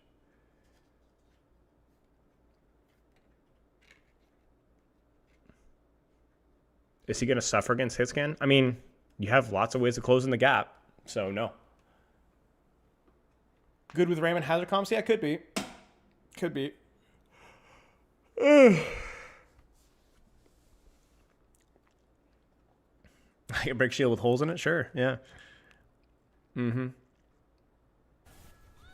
Hey, Poke. 2.5 years, my friend. I really hope I will enjoy playing. Won't replace Genji, I don't think, but I think you'll enjoy playing her for sure. Can she peel for supports? I mean, any character can technically peel for supports, but she doesn't provide anything unique to other characters. There's no CC, boop, heal. You kill them, basically.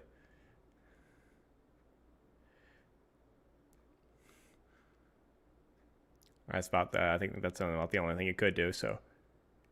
Is Quakedown going to be having playing her? No, Quakedown will continue to play Doomfist. Quakedown will try her, realize that I think her rollout potential is a lot lower than Doomfist, and go right back.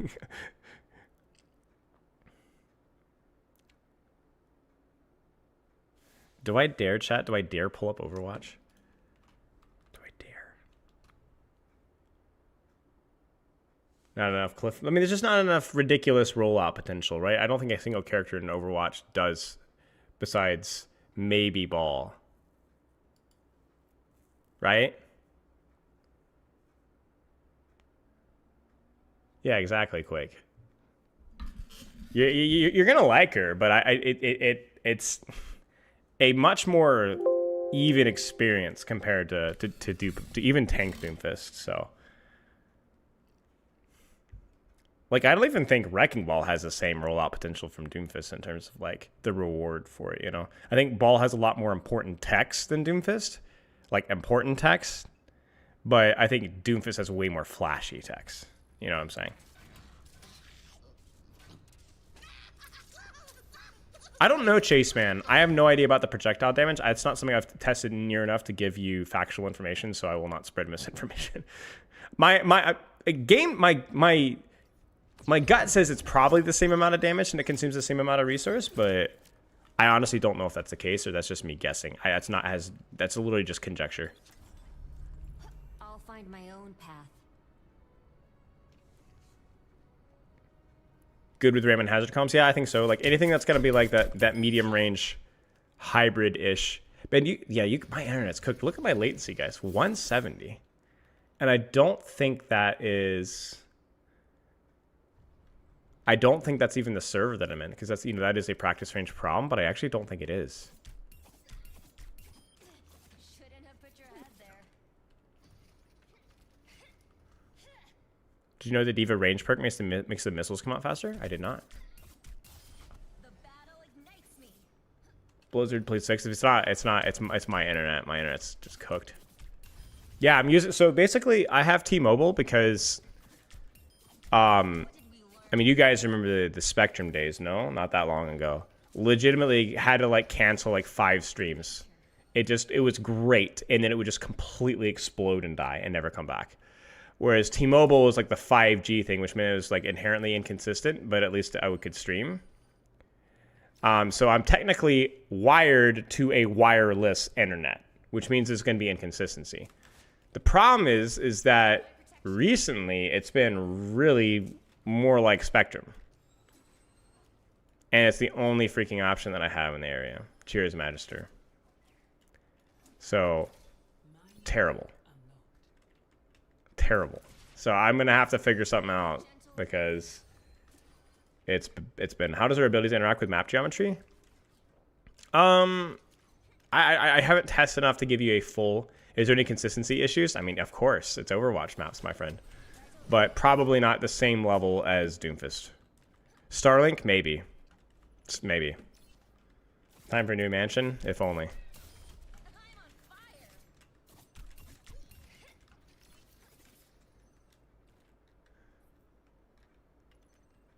Could crowdfund a satellite? Yeah. Just guys, can we just get here?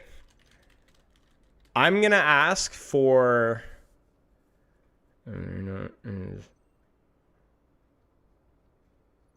Can we get 10,000 gifted subs?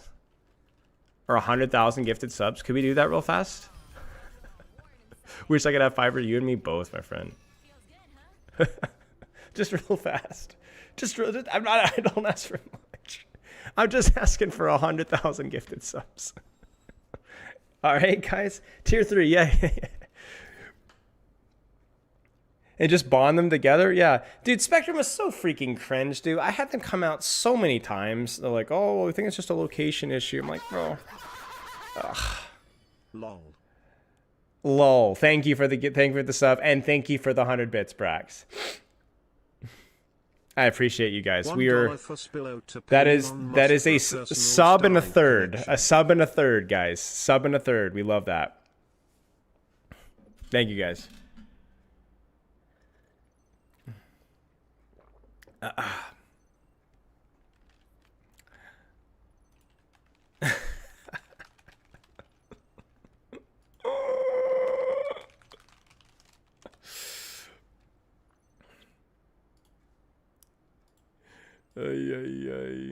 You give me 10,000 Grotzshin from your KCD playthrough? What the frick is Grotzshin and what is KCD? Best you can do? Better not be the best you can do.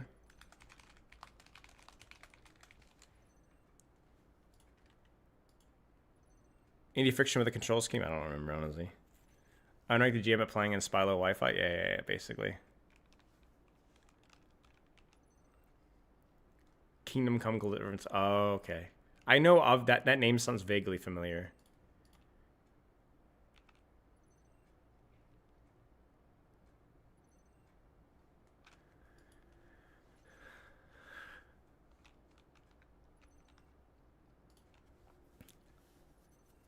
Maybe you recommend it. I don't know, bro. Oh, thank you for the bit, Charles Fred. I hate you guys so much. All right. Do I dare talk about KIRIKO? Because if I start, I'm going to have to commit. Do we do it? Can I beat Vendetta in a 1v1 boxing match? I mean, I should. But also, I don't know what their steroid abuse is looking like. Because if she's carrying that freaking sword around, she probably is stronger than she looks. Can be invaded in the KIRIKO debate. After... Maybe if I get like my full thoughts out, we can talk about it. I saw you, Tristan. I did actually see your messages, my friend. All right. All we have to do is throw bits at you to improve your bitrate. It's in the name. That's true. That's true. The problem with KIRIKO. What a clever idea. Thank you for the 71 cents, Matt.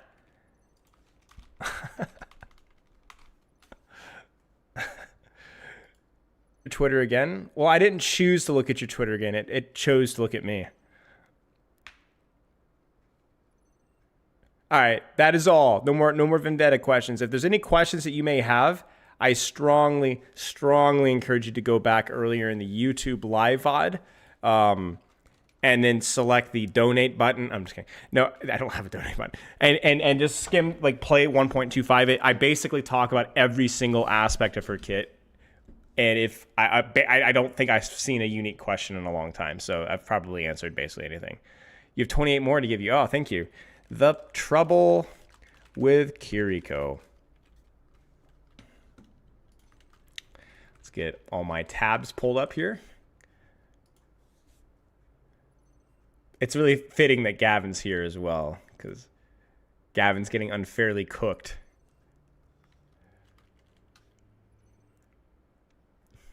You can rewind live.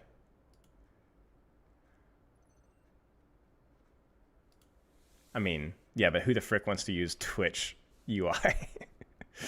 Let's be honest, guys.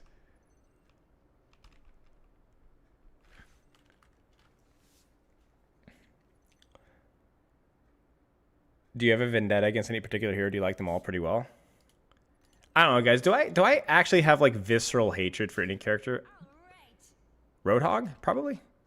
It's a very emotional relationship with Roadhog. Probably Roadhog.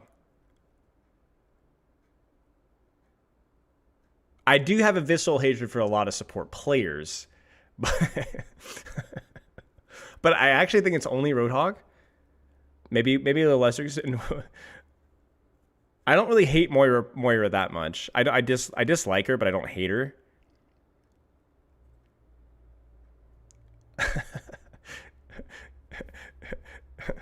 I listen. I don't listen. I have nothing against support heroes. Maybe a little bit of Mercy, but mostly not. I don't really hate Mercy either. I think it's just Roadhog. I hate support players.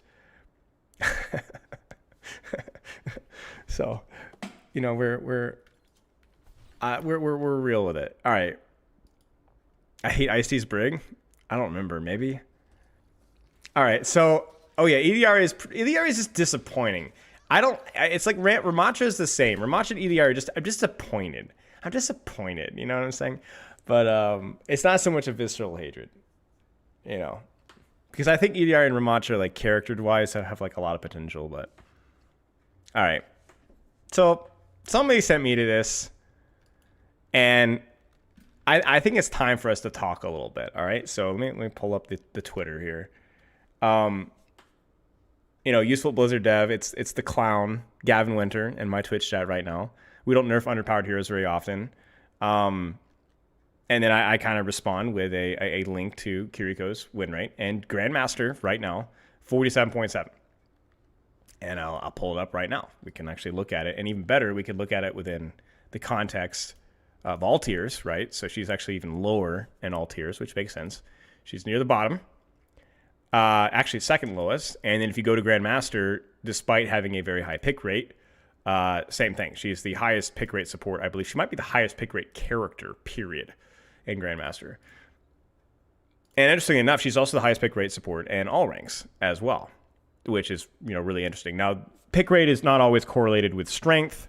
Historically, you have characters that are just really popular, really fun. I think Ana, KIRIKO, Mercy, even when she's bad, very high pick rate, very fun. A lot of people like Juno, same reasons. More niche characters like Brigitte and Idiari, even though they're actually pretty decent, not picked very high. Now, the way that these pick rates are done, we'll talk really quick about the statistics, and then we're going to jump into the history of KIRIKO. Because this isn't just about the current state of KIRIKO. This is like, we're going to go we're going to expose KIRIKO's problem from now until the history of time. And one of the things about Overwatch's statistics, which have been out for about a couple months now, is that they are unmirrored win rates. So what that means, if you guys remember Marvel Rivals, and not to throw that game under shade, but I do want to give them credit for, I think, expediting the statistics website for Overwatch, right? And the problem with their stats, though, is they were unmirrored. And what that means is that when you looked at win rates of characters, the higher the pick rate, the closer you were to see something closer to a 50% win rate. Because in a mirrored match, obviously somebody has to win, somebody has to lose. It's a forced 50-50, right? And so the higher the pick rate, the closer you were likely to see 50-50. And so what that means is, if I remember season 0, I think Mantis was like 58%, and she was like the second highest pick rate support, and they were not doing unmirrored. So what that means is that Mantis, if you didn't mirror her, probably had closer to like a 65-70% win rate. So it actually made the outliers in terms of how bad characters were or how good characters were look a lot more tame than it was. That's not the case with Overwatch. Like, what you see is what you get. 47.2, 47.7, whatever. This is non-mirrored win rates. In other words, this only tracks if the character is being played and is not picked by the other team. Obviously, playtime is also factored in. We're not going to bore you with the details right now, but this basically is a very, very accurate vision of how good of a character is, with a couple of notable exceptions. And we're going to talk about this one later. We're going to delve more into the stats later and why there's such a big gap about our understanding of KIRIKO and her actual performance, as well as me actually agreeing that I don't think KIRIKO is actually this bad. But there's a very important reason why that's the case, and we're going to talk more about that later. But for now, let me demonstrate a guide from a brilliant, brilliant, handsome young man that was released, I want to say like 2 to 3 days after Kiriko's release. And if you notice, what am I doing? This is like 2 days after release. I'm flanking, I'm off-angling, I'm Suzuing myself, I'm teleporting out, I'm healing my team on the side angle, right? Now, this doesn't really look like anything crazy, right? Like, of course, this is what you should be doing in Kiriko. Crazy mobility, most broken duelist in the game, insanely strong, obviously, right? Well, what made Kiriko's history so interesting is that this was actually in many ways not how she was played at the start, because this was how she was clearly intended to be played, whether you agree with that or not. But if you actually go back to like, let's actually look, let's find for a better fielder Kiriko finals. If you guys remember the 2022 Kiriko Grand Finals, was it fielder, chat? It was fielder, right? Yeah, we'll look at Jake's analysis here. And Kiriko basically never was the person taking the angle. She was always the one, she was letting her Lucio maybe take the angle, but the reason why is because her healing was so incredibly overtuned that any sort of kit design that was revolving around, you know, getting more involved in the side angles and using your dueling was compromised because you just needed to heal on main. Her healing was too strong, her healing ult charge was too strong, and then just building AFK farming the ult on your team, using your Suzu, and then using your ult on main was also too strong. And this entire meta revolved around Kiriko, and in such a weird way too. So I was actually, this is right at the tail end of my Overwatch League career and being involved in Overwatch League esports, and there were a lot of teams that actually ran Kiriko Tracer versus non-Kiriko compositions. You couldn't run non-dive because Kiriko would just go in with a flanker and kill you. But then as soon as it got to like Kiriko Mirror, well, then it was just about vomiting healing on main, letting your Lucio off angle. TLDR, she didn't play the way that she was supposed to be played. She didn't take space, she didn't take angles, and so on. Her healing was too strong. Her utility with Suzu was too strong on main, and her Kiriko or Kitsune output was too strong. It was too strong. The cooldown reduction, everything was just way too strong. And if you notice, a lot of it's very passive angles, very, very, very little off angling from her. Mostly just speed, push, pull, push, pull, push, pull, push, pull. Suzu to go in, Suzu to go out. Amp speed, Kitsune rush. Everyone's moving fast, push, pull, pull. So I'll put a pin in that because we're going to come back to that one later. So TLDR. Even though how she was intended design-wise to be played, and even often how she was more played and ranked, this did not carry over into the professional levels. Basically, everyone was grouping, cheating the game, playing around her sustain, playing around her healing, playing around her ult, playing around her Kitsune. A lot of the times because pro players were way better at communicating pushes and communicating disengages. The whole concept of map control in Overwatch 2 was compromised. Now, interestingly, this was not the first time that we had seen that. Junker, Queen, Goats. Have you guys heard of Jotes back in Overwatch 2? Let's see here. Jotes, Overwatch. I'm going to try and find it on Overwatch. But basically, the concept of Jotes was in Junker Queen's release. This is before Overwatch 2 went live. There was a composition that we used to call Jotes, which was Junker Queen, Brig, Lucio, Genji, Sojourn. And this also was a weird, unintuitive design because while Junker Queen did have team utility that was pretty valuable, her shout was so strong, sustain-wise, speed-wise, overhealth-wise, everything-wise, that it encouraged teams or discouraged teams from taking too deep off angles because you basically just played around your Junker Queen because you could just buff the crap out of you. And so there was this really weird dynamic with early in Overwatch 2 with both Kiriko and Junker Queen where you had two heroes that were designed to function slightly differently, but both of their designs, in terms of like the way that their kit functioned with their ultimate or with their cooldowns or whatever, actually broke the game. Overwatch 2 was all about off angles and spread and map control. And then Junker Queen comes in and says, no, stay close. And Kiriko says, no, stay close. Even Malga Cardiac, that's another great example of a character that broke the system. Now, all of these things have been nerfed and changed, and we're more back to the traditional way that Overwatch 2 is supposed to be played. But the reason I said to put a pipe in that one, or put a pin in that one, is because that impression never really went away from the general public. Whether it was videos like Jake, who, by the way, was not wrong. He's absolutely right. Like this is how Fielder was playing it. But despite, healing nerfs, ult charge nerfs, ultimate value nerfs, even 225, yeah, she has more HP, but now, and effective to the rest of her roster, she's a bit more fragile. That impression of how Kiriko should position and how she should play has kind of stayed the same. And even the impression from the community about how easy she is to play, because while Fielder did a really good job of picking up a brand new character and squeezing the value out of her quickly, the skill ceiling of the character just wasn't really that much. Just don't freaking miss your Suzu. Hit a couple of shots here and there, but don't freaking miss your Suzu. So a lot of the awkwards that came in later of taking an angle, 2-tap, teleport out, yes, that's a very simple systematic approach as well, but that felt very foreign to a lot of people. And so a lot of Kiriko players got in their mind that this is how you need to be playing the game. Not what we're doing right now, which is helping an off angle, but just sit in the back and heal. Oh, it's so easy to climb with Kiriko. Now, that's not the case anymore and hasn't been the case for years, but that's the impression. That's the impression. So you have a character that gives invulnerability, and by the way, her Suzu was even more broken. I believe it gave longer invulnerability. I believe it also booped. There's all sorts of crazy crap that it did. But basically, TLDR is that a lot of our impression of Kiriko initially was tarnished because of how overtuned she was in certain aspects that broke how she was intended to be played.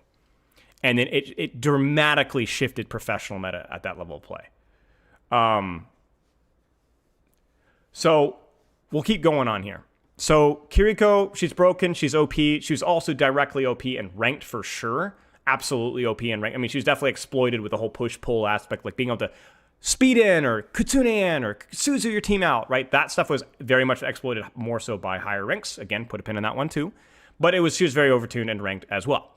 She gets nerfed, but one thing people started to notice once the whole off-angle playstyle, aka awkward, aka even what, where's my guide here, from back in 2022.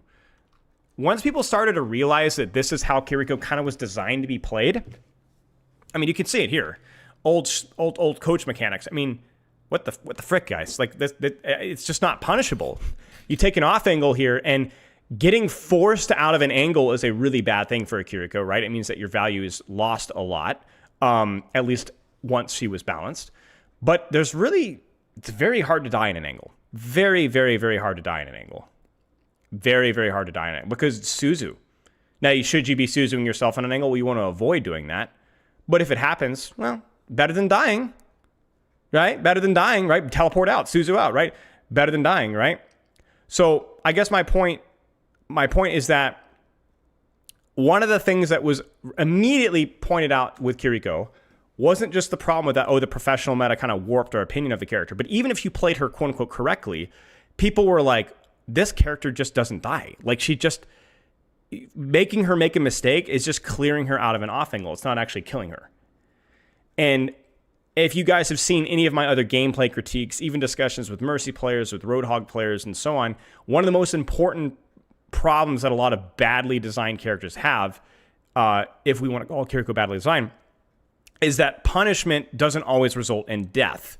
It's you lost a resource trade, so your team will suffer for it. But it's really unsatisfying for your team to deal with it that way. And it's also really unsatisfying to play into a Kiriko. Like, forcing a Kiriko off of an angle, forcing Suzu and teleport is really valuable, but it's not very satisfying. I want to result in the dopamine of me actually securing the kill, and it's not satisfying for me to do that.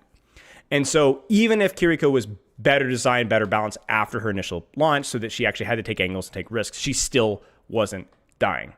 Isn't the same true of Tracer? No, absolutely not. Tracer has the capability of outplaying your survivability through skill play and maneuverability that still results in oftentimes even high-level Tracers just dying. Kiriko doesn't. And she also has to manipulate in ranges to where the risk is inherently higher. Kiriko does not. So the problem with Kiriko is that even in a more quote-unquote healthy state of Overwatch 2, now later on, she's still a character that has an incredibly slender hitbox, has a invulnerability cooldown, a cleanse, which frustrates a lot of other people in other ways, and then lives by just walking away from an angle. And so what happens is you have a character that is objectively really strong in a 1v1 if she has all of her cooldowns, loses a 1v1 by simply using her valuable cooldown and leaving, but without dying, and who the general impression of the community tends to overvalue her impact on standing behind a tank and healing. If you've ever watched high-level Kiriko, generally the Lucio will go on the off angle, Kiriko will stay with tank. But if you've ever watched a gold Kiriko, they're going to stand right next to the support, standing right behind the enemy tank, farming heals, farming Kitsune, and everybody on Twitter is going to tell you that that's going to climb you all the way up to Masters. And it's just not true. And I've coached this game, and I've coached Kiriko enough to know that that's not the case. And it's objectively not the case, because we're going to look at some statistics in a second. But that's the impression. Can't lose in a 1v1. Forcing out of the angle doesn't even result in that much of an opportunity cost. What the frick is this character? So, this is where we're going to take a look at some statistics. And we're going to look at some statistics a little bit more in depth here.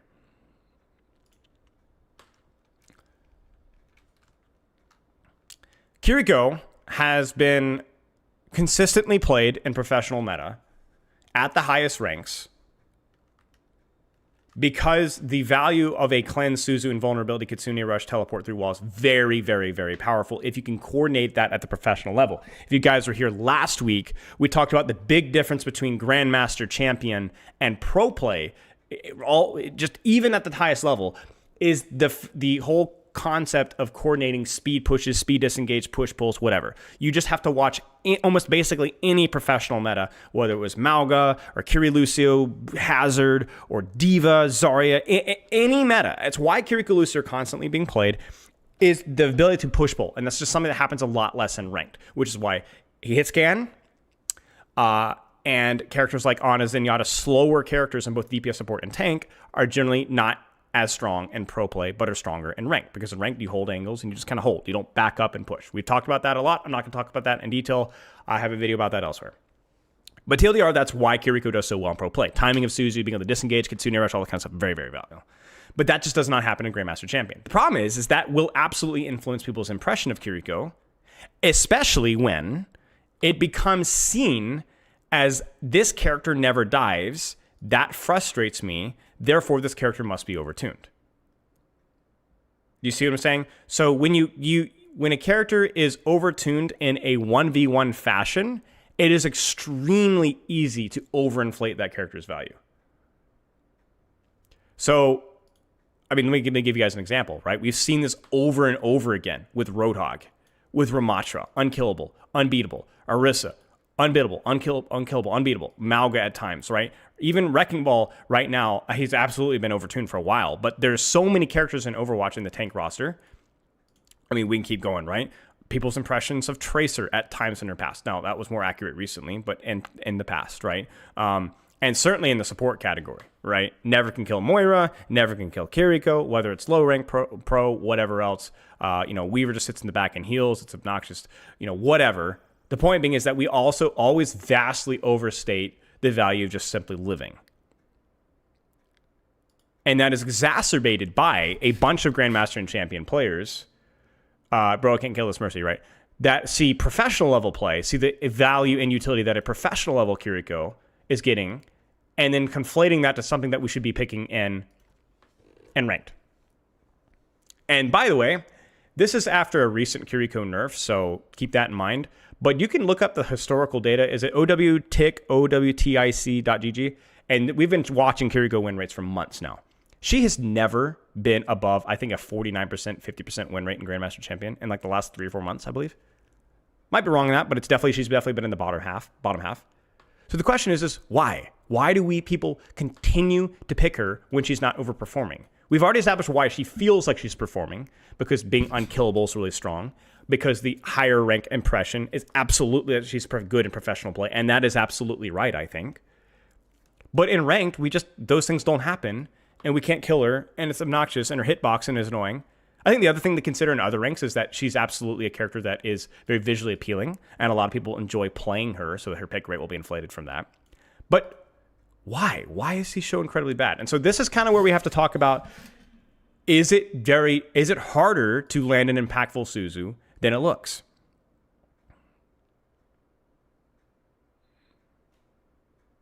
Is part of the frustration playing versus her a part of just how good she is in a 1v1? Is it also with how consistent that she is? So time kind of chimes in here. I definitely do think that Kiriko is objectively the most consistent character in terms of maps and matchups. I don't think she has any bad maps or matchups. I do think sniper maps are probably her weakest, but she's not trash. She's not trash. So I think here is my opinion. I'm going to say 2 things about the Grandmaster Champion KIRIKO players. 3 things, okay? 1 is a really low-hanging fruit that I think it doesn't matter the rank from Bronze to Grandmaster. I still don't think KIRIKO's understand angle, map control, space control. I don't think support players as a whole take enough angles as they need to, intelligently, wisely, and that absolutely deflates characters' win rates who need to be taking angles. I've talked about this at length with certain characters like Mei, even Symmetra prior to some of the recent stuff, where a lot of people it is partly skill issue. It is absolutely skill issue. You just need to be taking angles with KIRIKO. And a lot of support players do not do that. And they certainly don't do it enough. And so even though a Grandmaster KIRIKO is absolutely taking angles, they probably aren't taking them enough and doing them well enough. So that's absolutely a problem. I think the second thing that's a big problem with KIRIKO as well is, as I said, I do think that she is seen as a solution character. Now, when I brought up Orisa Ramatra, or I brought up Moira, do you notice that these characters aren't just seen as survivable, but they're also seen as solution characters? Let me give you guys an example. Orisa down here, right? Bastion. Bastion in low ranks, absolutely seen as a solution character. There's a problem, aka usually a tank or a backliner that we can't kill. Can we please go? Or I'm dying multiple times, so I guess I need to swap Moira. Now, the funny thing about that is we generally venerate high ranks, but high ranks are just as vulnerable to the exact same biases. They just are not always immediately obvious. Let me give you guys an example. You guys ready for the most oppressive solution character in lower ranks? Cassidy. Cassidy is high ranks, sorry. Cassidy is the default solution character for high ranks. Dive, not comfortable to dive, or Sojourn. Sojourn or Cassidy. Comfort fallbacks that chronically have overperformed over the last few months since they're 225, 250 HP. But yet there's going to be the default swap when things are feeling a little bit difficult because it feels safe. I can at least put out some consistent damage. Maybe I can punish the dive. And yet they're just not good. They're just not good. Things aren't going well. Swap Cast or Sojourn. They won't pick Bastion because, we're not like those bronze, silver, gold players, but they fall for the exact same traps, right? I think we've even seen that at times with even Hazard, even Ramatra at times. But this gets spicy when you think about support. Okay, KIRIKO is the quintessential, probably even more so than Cassidy Sojourn. She is the quintessential solution-based character in Grandmaster. We just need Suzu, bro. Why are we not running Kiri? She's so freaking overtuned. We need Suzu. Our support ults are so bad. Why are we running Life Weaver, bro, in the year of our Lord 2025, bro? Why are we on Zen, dude? Why are we on Ana? This is not a dive meta. Just go Kiri, bro. Just go Kiri. How many times have you guys heard that? Literally turn on, I swear, any Western streamer for 2 seconds, and you instantly hear that, bro. Instantly. It's constant all the time. Just play Kiri, bro. Just sit in the back and heal and hit the Suzu. It's so easy. Just farm Katsune. It's so good. We've already known that to be incorrect, right? But what that also implies is, as we've seen, Overwatch can be a snowbally game. It's not a criticism. All games are snowbally, whether it's emotional snowball, ultimate snowball, map control snowball. And so if you swap to a character that is seen as a solution, crucially, I'm not even criticizing the swap. Maybe it is better, but you're already on the back foot.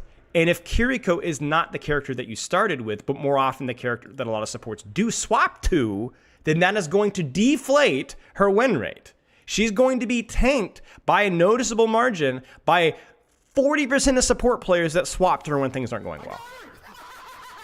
Fully cool, and thank you for the sub, and thank you for the 100 bits. So there's a real question here. Maybe KIRIKO is actually decent. Target ban Brig when I hovered Brig because Brig is bad. Yeah, because maybe KIRIKO is okay. I wouldn't say that this is going to affect her win rate by that much. I don't have any specific numbers, but I would guess anywhere 1, 2, 3%. But it's going to impact her win rate because she is seen as a solution character, and as we've already seen, it's just she's not good enough. And I think that's a very interesting question that we have to ask: is who's at fault here? are we conflating, are we looking at win rates too literally without considering the context of when that character is swapped to? Or is the player base too intelligent to read in when swapping actually makes sense?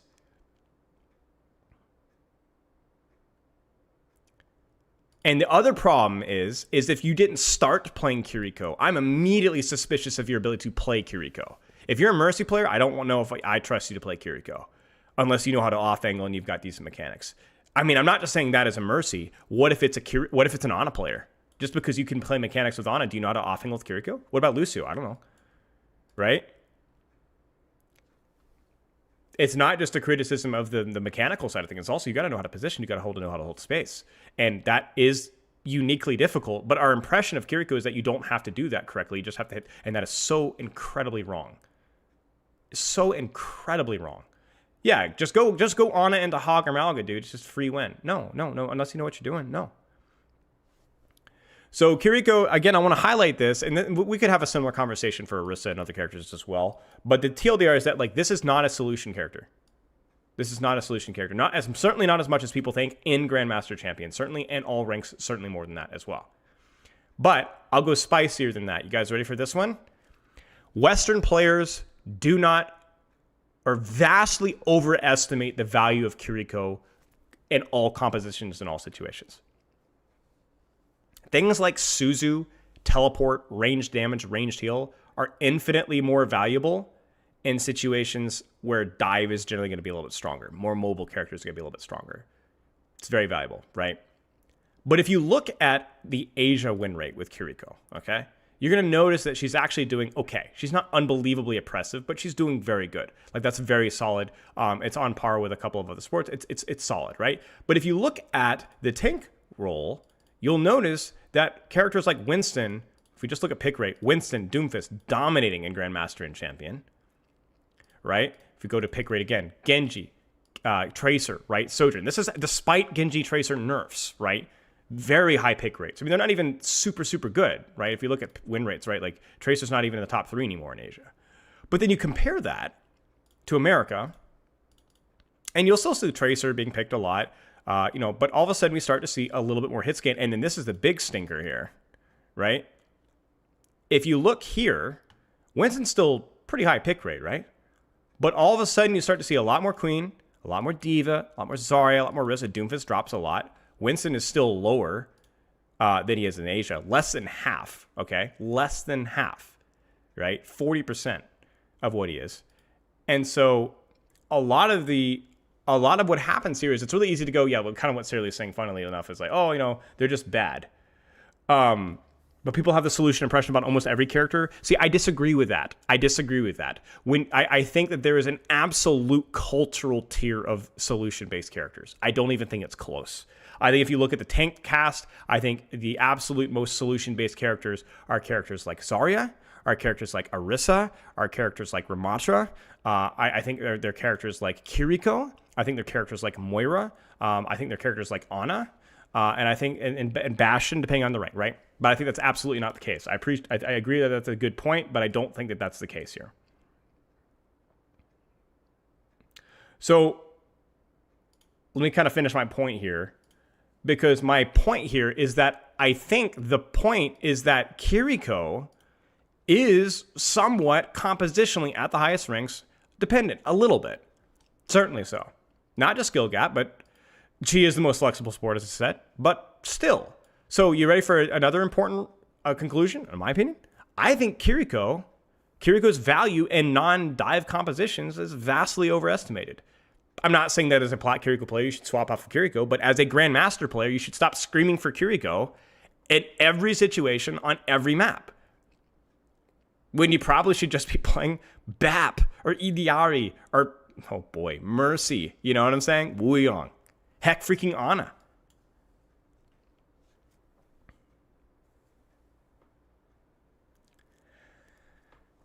So the reason why this matters is I'm gonna kind of target both the design team with this one and the community. I'm gonna start with the design team here first, okay?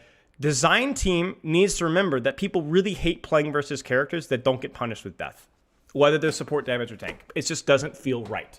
And so it doesn't matter if they lost indirect value and that we win the fight. Yay, we win. But I want kill.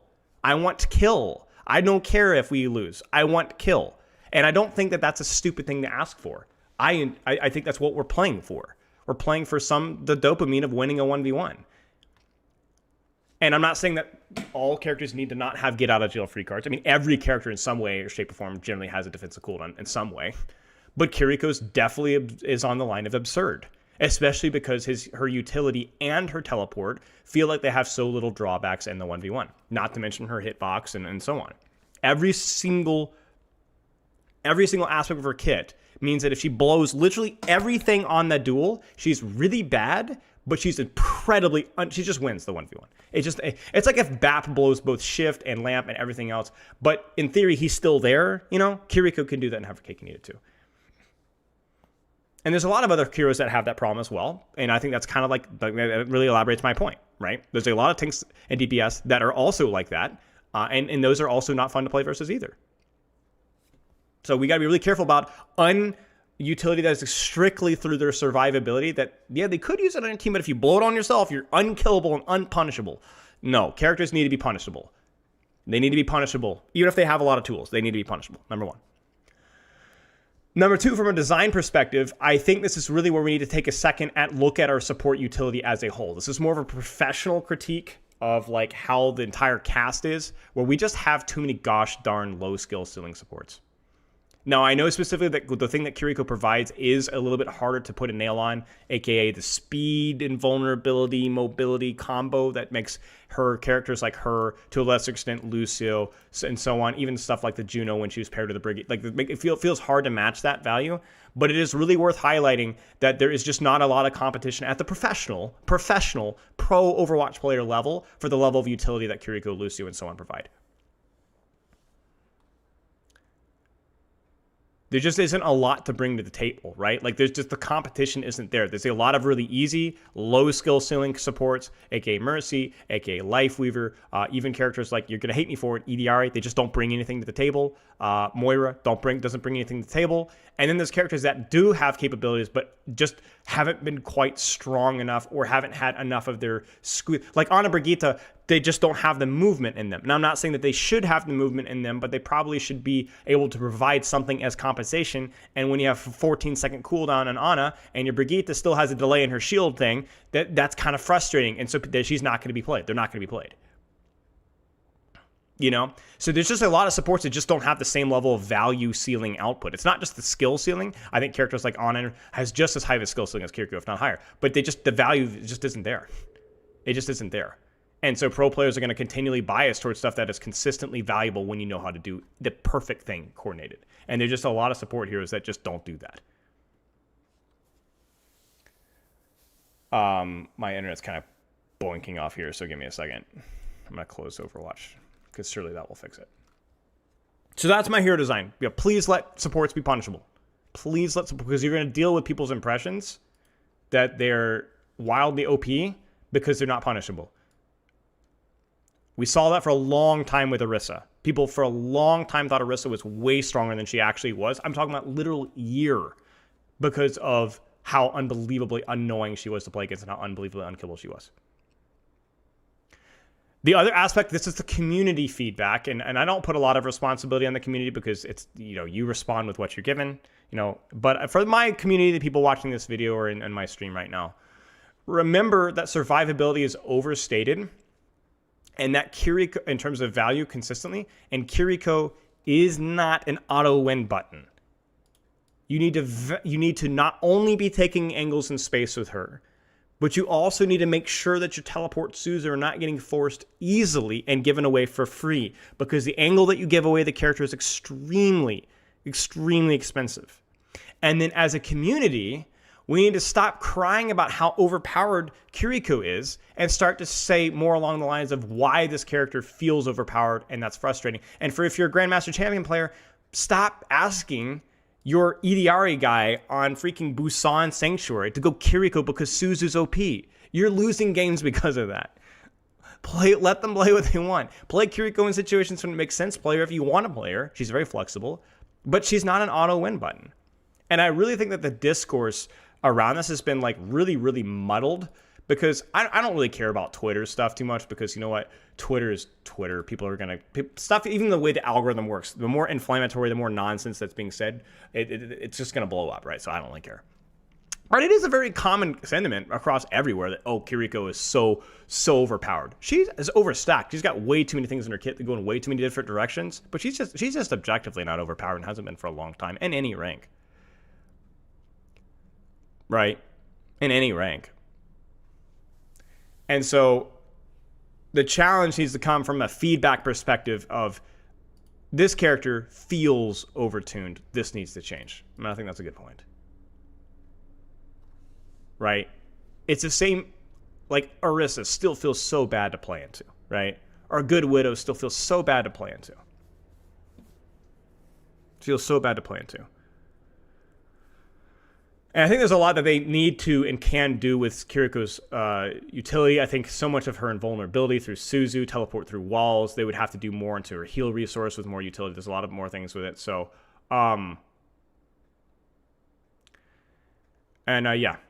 Take angles, do stuff with Kiriko, but I just think like in her current state with how oppressively strong she is in certain 1v1s and how quickly that she can get out of this without dying, I just don't think there's an easy solution with her current state. But I guess the reason why I'm making this video is not only to kind of raise awareness to the issue a little bit, but also I really want to stop. I'm tired of talking with people that are really happy to throw out statistics until it proves that they're wrong, and then they refuse to engage with the statistics. Now, I already said that the statistics have nuance here because we don't know. This does factor in people that swapped Kiriko mid-match when things are going poorly, so that definitely deflates it a little bit. But the stats are there. So when you're asking why certain changes aren't being made, for me, it's less about why is Kiriko not getting nerfed. It's like more why is Kiriko not getting changed. You understand what I'm saying? Why do you highlight so much on Kiriko not being a win button here when there's just no heroes like that in general? Because that is absolutely the sentiment culturally in the higher ranked Twitter, Reddit, YouTube, Twitch, whatever. It's absolutely the sentiment. So if that's not in your experience, then great, congratulations. But that is absolutely the sentiment. Literally everywhere else. There you go.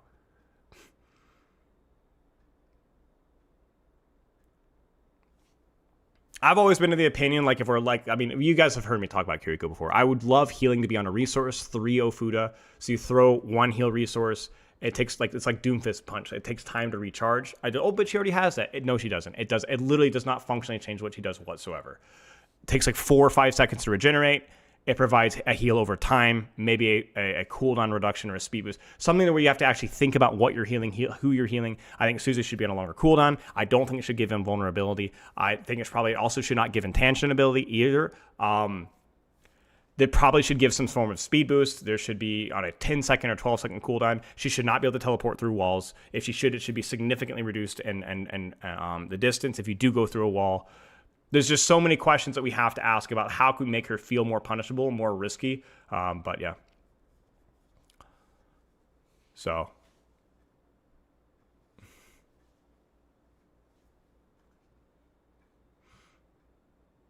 Sure, because the narrative you're discussing isn't actually relevant. It's niche online discussion material. I mean, that's kind of partly why we're here, right? I guess. That's what an odd criticism to have. Yes, a large portion of the niche online discussion thread is focused too much on Kiriko. Sure. And? I mean, I still coach freaking plat players that are still convinced that Kiriko swap is the auto win button, you know? This isn't just for the high rank complainers either. This is the people that are out there that think sitting behind your tank the entire game and healing your tank is the way to win Farming Kitsune, right? There's a lot of people out there that are still there. I mean, remember that's why we gave the history of Kiriko, because even somebody that doesn't engage in that nonsense is still going to be dealing with the ramifications of that 2.5, 3 years later. So I find that stuff interesting. If you don't find it interesting, click off the stream.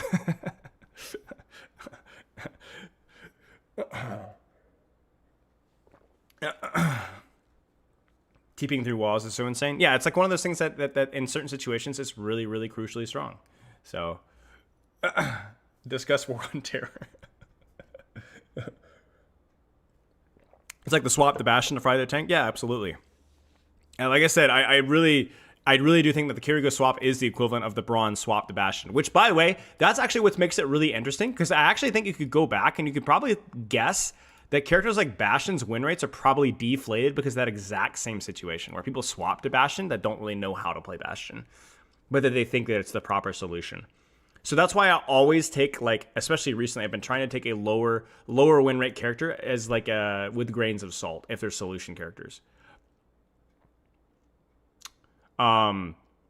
Like if you look at, like, let's look at the lowest win rate characters in Overwatch. Orisa, absolutely a solution character. Sojourn, not as much, but can be in the higher ranks, I think. So this one may or may not be more accurate.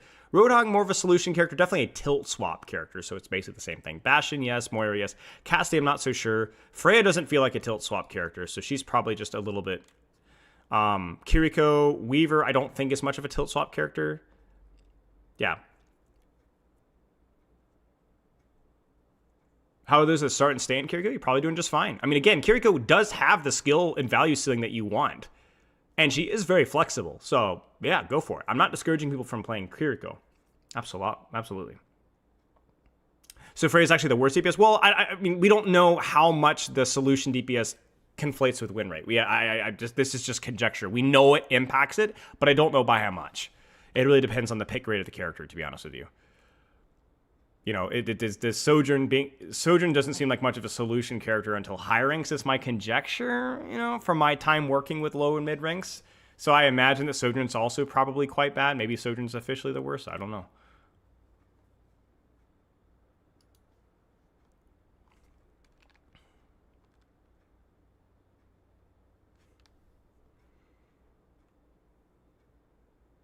Which is why I was talking about this on the stream on Tuesday. It's why stuff like look for Reaper. Reaper's win rate feels really high because Reaper is absolutely a solution character. So I think he might even be slightly better than we think. Not by a ton, but he's definitely, of all the top characters here, he feels like the most solution-focused character out of all these, and yeah.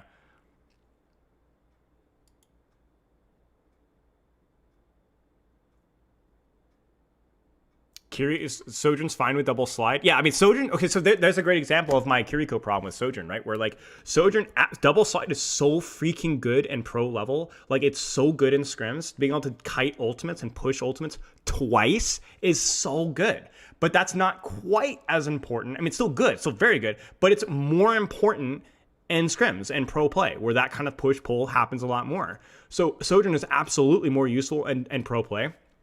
Not just because, oh, she's a high skill ceiling character, the high value ceiling character, but because double slide is just objectively more useful in scrims than it is in ranked. You know, that double movement's crazy, you know? Even Cassidy, right? Like Cassidy's ability to move and roll while out without scoping. That's why Ashe will probably always be a bit weaker. I mean, she might be picked in scrims right now. Maybe she's just so overtuned. But Ashe will always feel, objectively ignoring their general power value, a little bit clunkier than Cassidy and scrims, because just push pull is just it's always been a part of Overwatch, even back in Overwatch 1, man. It just always has been.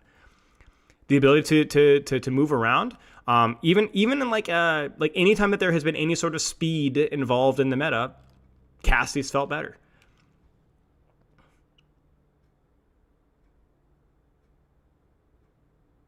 I think we'd be careful about solution here. It means very, I mean, yes, obviously it's contextual. Obviously, yes. So, yeah, this isn't just, this is really not, I want to be clear, this is not a Kiriko advocacy. This is like very specific. I do not like Kiriko's current design. But the reason why I do these kind of discussions is why I'm trying to get to the heart of the issue so that whatever feedback that we give is actually useful. Because you have to understand why they're not just sledgehammer nerfing Kiriko. You just can't do that. Like, you couldn't, she would be a throw pick. Like, you couldn't do that. And there's a lot of characters that have the exact same problem. I'm not saying the devs are, you know, they've kind of created this problem a little bit with her design where it just feels really awkward to deal with that, you know? So.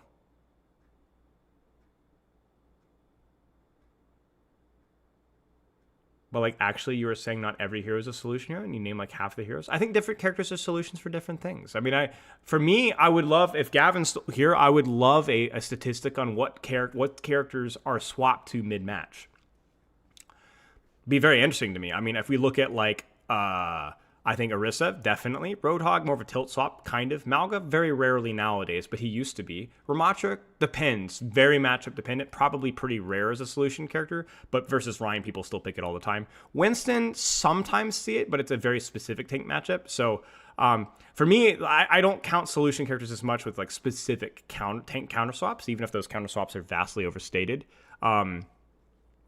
People love Zarya versus a lot of tanks. So even though she's a quote-unquote counter swap, I see people pick Zarya versus Queen. I see people pick Zarya versus Orisa.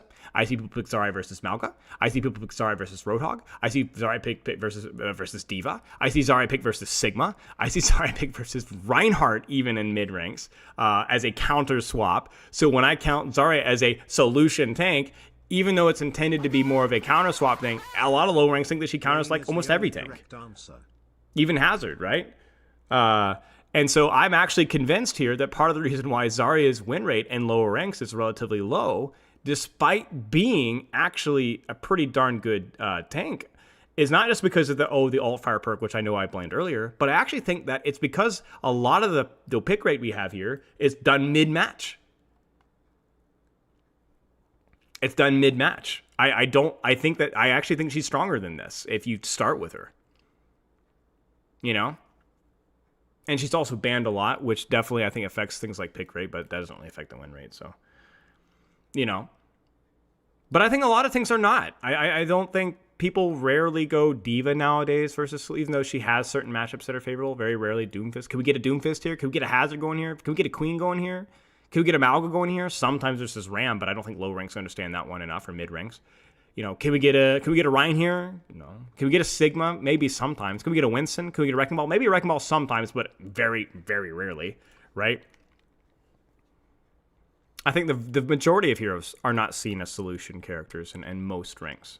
It's not even necessarily the fact. Ashe, no. Cass sometimes. We talked about that. Echo, no. Freya, no. Genji almost never. Hanzo almost never. Junkrat almost never. Mei sometimes, but only versus specific matchups, I think. Pharah, not really. Reaper, yes. Sojourn, maybe the higher rank at Conjecture, but I'm not sure. Soldier, very situationally versus Pharah, but very rarely. Sombra, almost never. Symmetra, almost never. Torp, definitely sometimes. Tracer, basically never. Venture, basically never. Widowmaker, basically never. Ban rate can affect win rate. We saw Widow's win rate fall quite a bit. Oh, that's true, because it's a... Right. That's true, Gavin, but was that... But I feel like that has to only happen with like a couple of characters. Like, I'm honestly thinking, if I'm talking about most ranks, I'm not talking about Grandmaster. Most ranks, did they actually ban correctly on the map?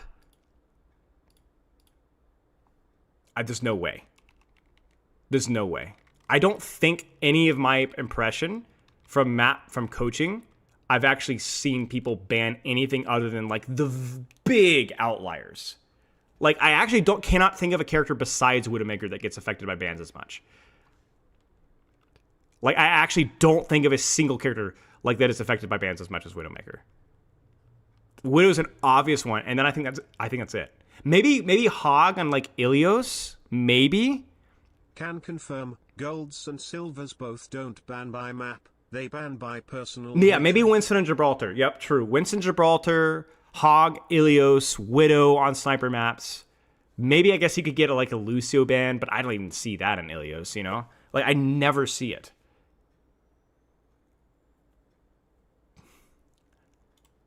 Okay, solution characters. We kind of talked about the rest of these. There's just not really many. I don't think they're perceived.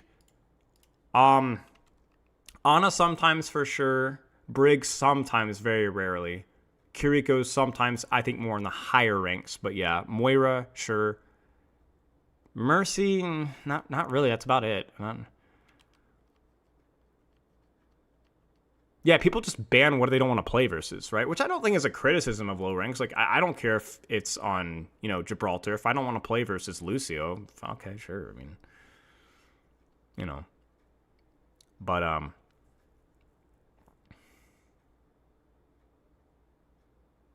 yeah, I mean, the reality is the vast majority of the community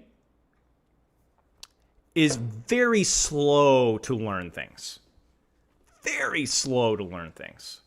I wish we had pick rate statistics on Orisa. because I would be very interested to see how her pick rate has slowly fallen over time, if it has fallen. But I think it's taken people a long while to figure out that she's not quite as strong as people thought she was.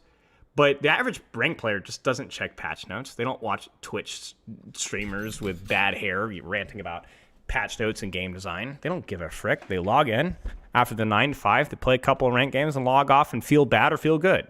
So if the reason I'm having this KIRIKO conversation is because that's why I went back to 2022, because there's still a lot of players that still think that. Right? So it's just kind of the impression, right?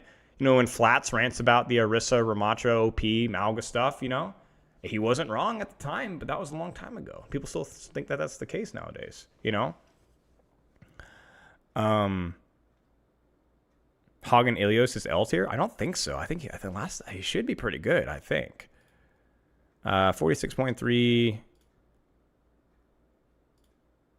Yeah, it's over 5% better in Ilios, and I think it was somewhat similar last season as well. But yeah, I mean, you know, people just play the game for fun, you know. But our impressions of what matchups feel right or feel good are going to be influenced. I mean, I still see people doing tank counter swaps that haven't been relevant in a long time. I mean, here's a great question for you guys: how many people are going to counter swap Malga with Orisa for the next 6 months, years after the recent Fortify change? I mean, that Fortify change is a big deal. Malga just life steals right through Orisa's Fortify now, including her ultimate. But how long is it going to take people to figure that out? You know? Is Orisa versus Malga unplayable? No. It's just, you just got to be really caught. I don't even know if it really counts as a counter swap very much anymore. You know? So it's going to take people a long time to kind of figure this out. So when I say solution characters, I'm also not saying that all of them are bad designs either. Let me be very clear. I think a lot of the solution characters I think are really good, but it is something that you have to, I think, factor in, because that is absolutely, I think, going to affect their win rate. And a lot of people are going to pick that character out of necessity, not through a desire to play the character sometimes. That's initially why I was talking with some of the stadium guys, and I was like, man, you guys should not have. I really don't think they should have done Orisa in their initial round of stadium. I think that they did it strictly off of pick rates. I don't remember, but I was like, do you realize why people pick Orisa? I don't think people like playing Orisa. I don't think people roll out on Orisa that much. I think they just pick it because it's like the lesser of, it's like, I have to play Orisa because they're dominating on Reinhardt, you know, or I have to play Orisa because they're in, you know. I think that was, so I think it's important to understand these things. I think it's important to understand why people play and behave in the way that they do. We had this long conversation on Tuesday about the win rate statistics, about why people behave in that certain manner. And ultimately, I don't know everything, but I would at least like to offer some devil's advocacy to at least consider the fact that it's the numbers need some interpretation, you know?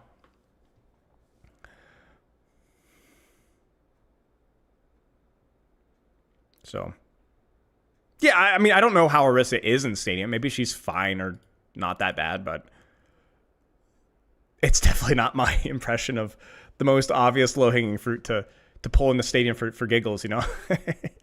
You know? Cheers, Gavin. Oh.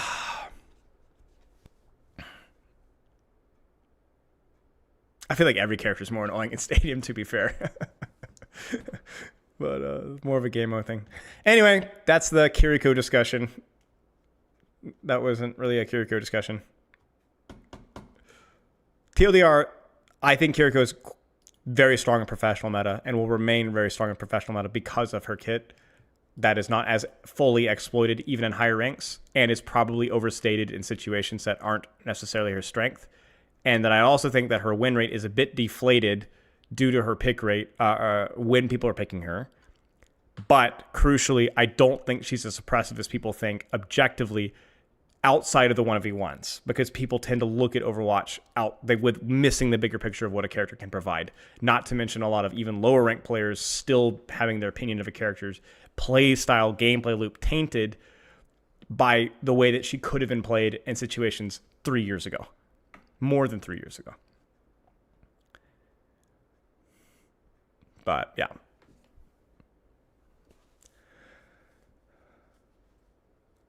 Zing, that is not a conversation you have with me.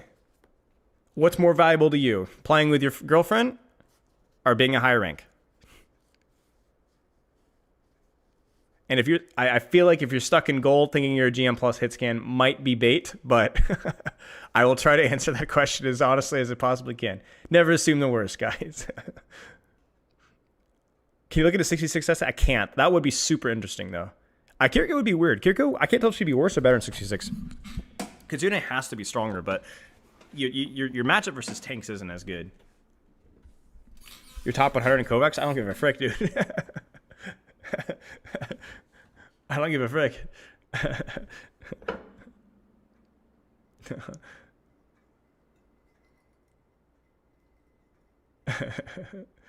Oh, man. Hitbox changes are underused. I don't think that's a hot take, but I would agree with you. I definitely think Kiriko's hitbox is definitely a grief point for some people with her, for sure. What if you hold your girlfriend back? That's actually true. 1v1 you? No, thank you. No one. No. The closest thing I would do is VOD review you, but I don't know if this is just a big giant bait for me to give you a free VOD review or not, you know? I was boosting my boyfriend even though I was lower ranked than him. Yeah, absolutely the case. Like, you remember the matchmaker will put you against an equally ranked enemy. And so you will, if you're like slightly better than your rank, but still lower rank in the lobby, you're still making the lobby easier for your team, you know? So.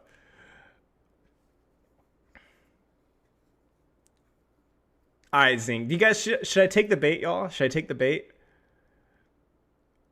Should I take the bait?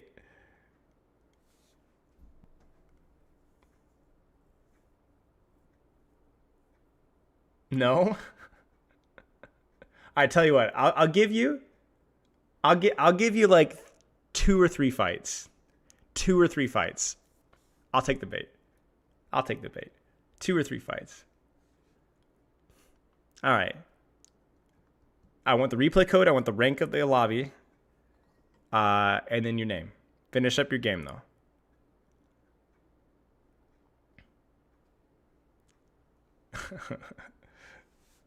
No, I'm not VOD reviewing. I'm not 1v1ing. I'm VOD reviewing.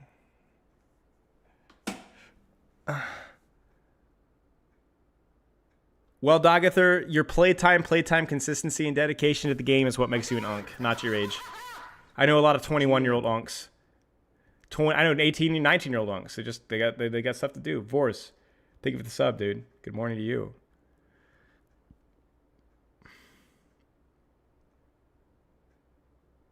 We used to do VOD review 1v1s. That was really fun. Those were really fun. We would pull up TXTXX. Those were hilarious. We should do those again. Those were fun.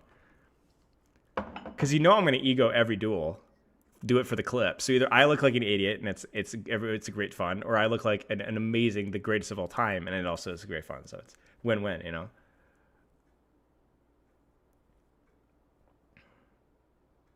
Yeah, I do 66 coaching sessions all the time. Yeah. It's not a large percentage of my students. It's about once every week and a half or once every 2. But yeah, I coach 66 all the time. Just coached 66 a day or 2 ago.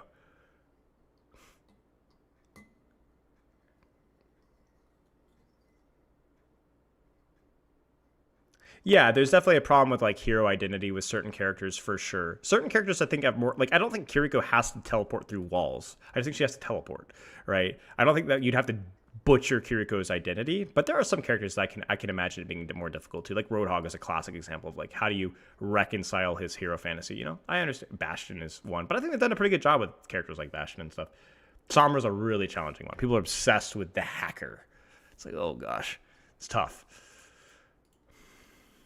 Hanzo is definitely going to be challenging too, so. Yeah, you're so right. Yeah, don't sweat it, mate. Masters is still insanely good at the game. Would you want Overwatch to focus a little bit more on 66? I mean, I was asking for a 66 patch for months. I was repeatedly, I mean, I gave direct feedback to the developers about it, so I was glad to see them get a patch, and but my thing with the 66 patch is, you know, is it going to keep coming? Are we going to every season, or not like every mid-season or whatever, but are we going to see a little bit more tweaking, some adjusting, some new ideas and so on? So console win rates, yeah, you can. It's probably going to be somewhat similar, I imagine. I have had 3 or 4 stadium coaching sessions. Yes, they're very interesting. I have them explain to me what they're trying to go for in the build and what the abilities do, and then we talk about how that affects their play style, their positioning, the cooldown management. It's not as hard as you think. I have to be upfront with them and be like, I'm not going to tell you what build to go for because I don't know what one's better. I can just tell you how to generally play the build that you're going for. I coached Marvel Rivals today. I coached Hulk. I didn't even remember Hulk's kit. He was like, I told him ahead of time. He's like, can I get a Rivals session? I was like, bro, I don't know anything about Rivals right now, so you're gonna have to tell me like what the abilities do. And he's like, all right. So it was fun. It was good.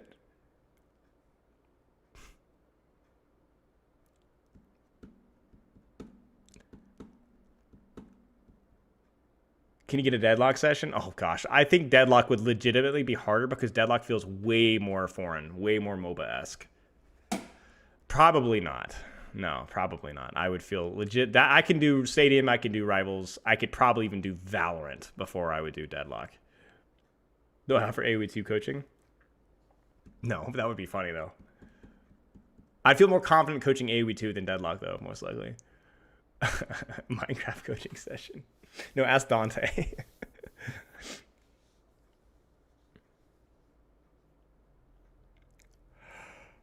Oh, Fortnite VOD review. I did a Fortnite VOD review a long time ago. Tracer Player was a really good Fortnite player back in the day. Moved over to Overwatch. Was curious what I thought about his Fortnite gameplay. I said, sure. So we looked at his Fortnite gameplay for like 20 minutes. Asked a lot of questions about taking space, like building tech and what educates your decisions on moving around the map versus kind of holding your lane, loot cycles, paying attention to threat awareness, and so on. So I have not played AoE3 now. A Discord coaching session?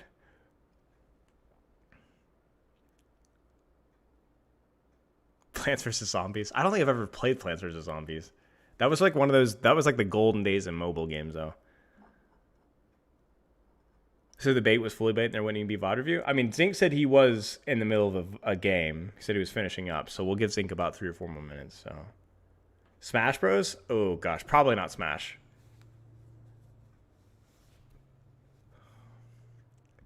How's Diva in console compared to PC? Super broken. Super, super, super broken, if I remember correctly. Yeah. Really good, really good. She's not bad. She's pretty solid in PC, too. Balloon Towers Defense 3? I don't think I've ever played 3. I think I played 4, 5, and 6. Cleaning room coaching session? As in coaching you? Coaching you how to clean your room?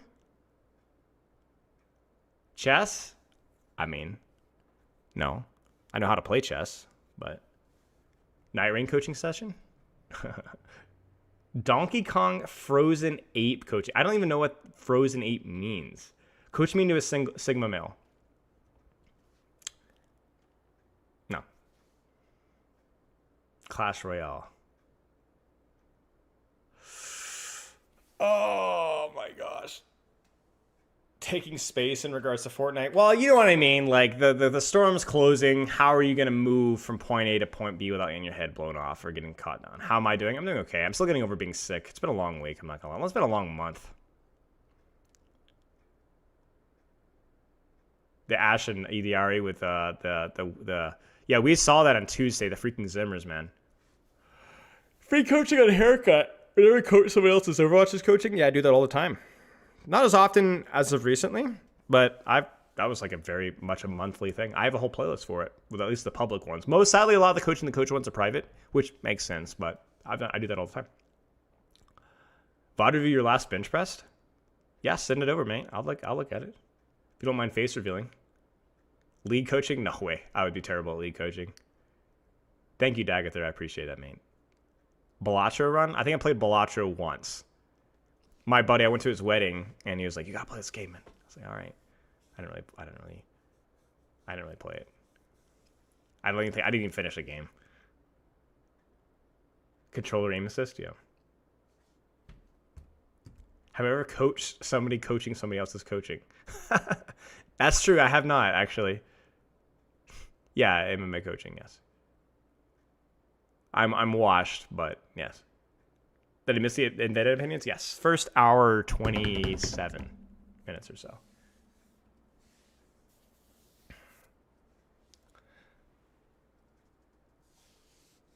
I did once, Sarah Lee. When? Oh yeah. Apply reviewing the awkward coaching a guy. Yeah. Oh gosh. Driving coaching session? Yeah. Ugh.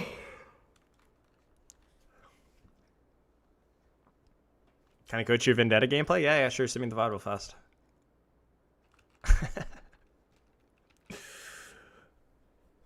How long Spylo could BS his way coaching League of Legends through one session?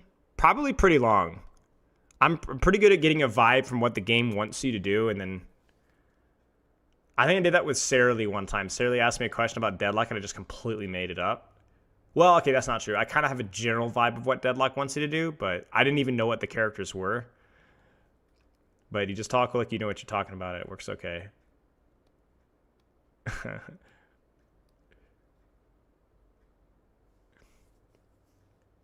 Should I go get a haircut? Have you seen me, Dylan? Is your hair at my length, shorter than my length, or longer than my length? Also, I'm going to really try to not be offended the fact that you would ask me that. Like I'm an authority, like some sort of ironic. This is a sly takedown, isn't it? That's what reminded me. You know what? I'm so tempted to time this guy out. This guy gives me a sub or whatever. You give me 5 subs and then acts like he can say whatever he wants. Tell you what, the ego of this guy. From me? No, yeah. I easily beat between you and Kyle Desange. It's so easy to beat the shill allegations with you guys. I actually see that's the real deal. I have you guys come around, I beat you around, and then I beat the shill allegations. It's perfect. How about doing this for content? How long can you coach? Can I BS coach? Ooh, a question. I'm not sure. That was one of the easiest moments. Yeah, I believe it. When you incorporate probably the first person shooter aspects for sure. Yeah. Coach and Overwatch 1 guy? Yeah. Yeah, where is Zing, bro? Where is that fricker, man? Where is that? I'm not pausing my day for this son of a gun. This top 100 Kovacs. How much for a dating coaching session? Make eye contact. Take a shower, clean yourself up, even if your clothes suck, put effort into your visuals, make eye contact, and show genuine interest in what that person is doing and their conversation. Listen to what they're saying and ask questions about themselves. Make them talk about themselves. There's your dating coaching session. Then when the date is done, be polite, be kind and considerate, and then check in with them after a couple of days. There's your 4 tips.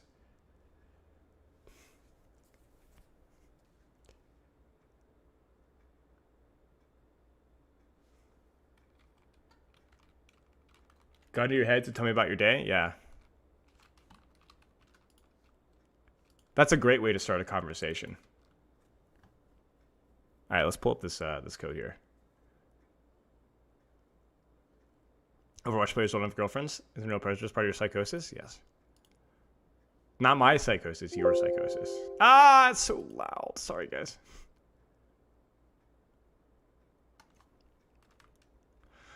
All right, 10 minutes in. Jarl.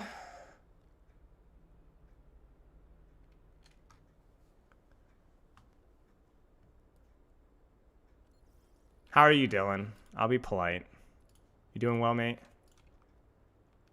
Deafness? Yes. That's what your sub gets you. 10 minutes in, okay. This is a long game. Where's 10 minutes? Here? Yeah.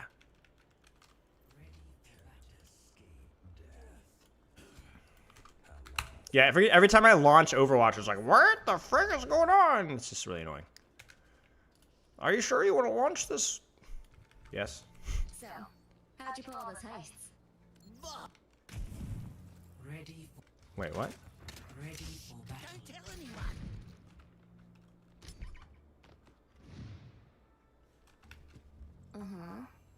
And? Get this! More bombs!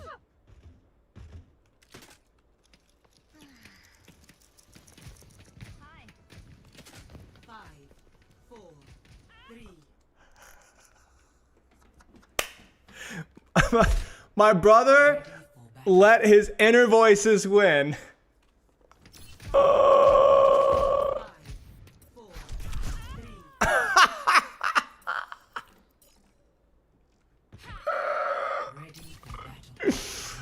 The inner voices won. I'm not gonna lie, guys. I'm not gonna lie. I honestly think I would have done the same thing. I really do think I would have done the same thing. That is crazy, dude. I would. You just have to do it. Like, does it work? Does it work? You know? Oh, you have to. You have to. Comedy gold, man. That was great. Oh, that's comedy. You could do that with like Hanzo's Sonic Air and stuff too. Can you do that in Dorado? You can, right? I know you can like fly up and see you in Dorado sometimes, but I think you can from Dorado first point. Surely. Surely you could get a kill from Dorado spawn. Zink is a fraud? Yes, Zink is a fraud. That's okay. Just love Junk funny moments. Junk is great. Junk is a very funny character. Alright. Alright, guys. What do you guys think? Do you think Jarl's gonna play this first fight well? We didn't sign up for the first fight review. It's a good little angle here. We got the spray spam. I don't know why, but alright. Oh yeah, how's your leg? Actually, a great question. Freaking Garish Storm remembers the stuff I don't give a frick about.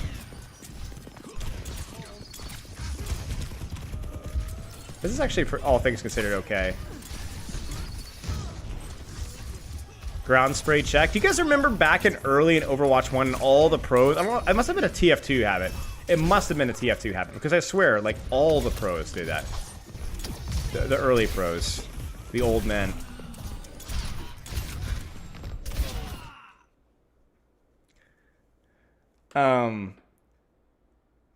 Mostly better, thank you. Okay, good. But it has to have been. He's even got the freaking Shatter 2K spray. You guys remember the Shatter? This is the Shatter spray. You were not prepared. I don't know if that's like World of Warcraft or I don't know what, the Diablo or something. I don't know. I don't know anything about Blizzard, bro. I'm not gonna lie. I'm gonna go to BlizzCon this year, and everyone's gonna be like, they're gonna do like announce like Diablo 12, and it's gonna be like VR, or they're gonna ask like the new World of Warcraft or toilet expansion, and everyone's gonna be like crying and screaming, and I'm gonna be like, I have no idea what's going on. I have actually no idea. I don't even know what their other games are. World of Warcraft. Oh, Hearthstone. That's the card game, right? The one where you have the elements or something. Burning Crusade trailer. Like, I don't even know what Burning Crusade is. Oh, yes, Warcraft. Okay, so there's Diablo, there's World of Warcraft, there's Hearthstone.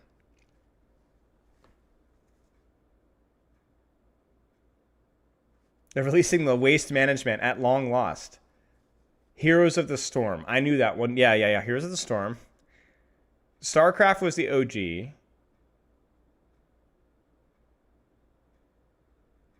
Isn't Heroes of the Storms like a MOBA thing or like a RTS or I don't know what it means. I don't know the terms anymore.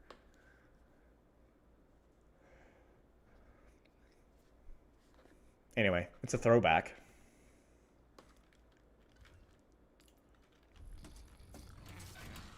Wait, dopamine.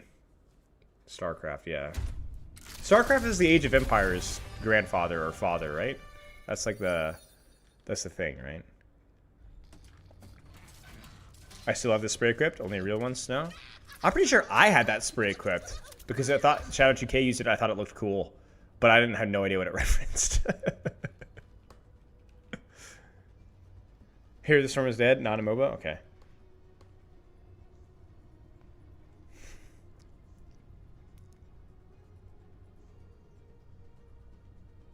The Lost Vikings. Yeah, I don't know. I have no idea, to be honest with you guys. So, StarCraft came out at the same time as AoE. Okay. Spylo coach World of Warcraft PvP? Maybe. MMOs can consume your life, bro. Tell you what. Blizzard also has Far Cry. That sounds vaguely familiar, but I don't really know what that is. Junkrat Trap? What does Junkrat Trap do in Heroes of the Storm? What'd it do?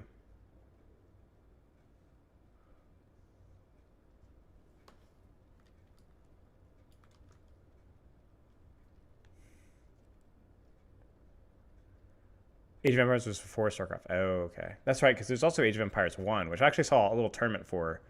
It's actually pretty funny. Chases enemies around? What the heck? That's crazy. MMO is like gambling, but you always lose. Except for me. I'm the one MMO winner.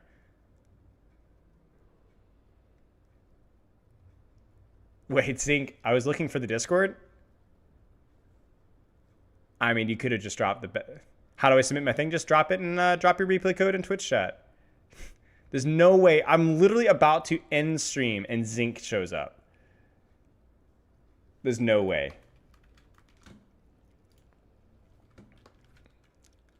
That's actually insane. I'm literally 10 seconds away. All right. You get like 2 fights.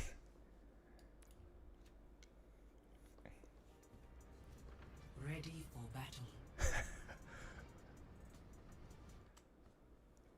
I mean, as soon as I see Revert Season 9 and I get a yapper in my Twitch chat, no offense. This is you, no? For battle. 1. Attackers incoming. Has to be you. Defend objective A. Listen, I'm not saying there's all the okay. I'm there. There's a type, you know what I'm saying? Okay, what rank are you? Gold 6v6?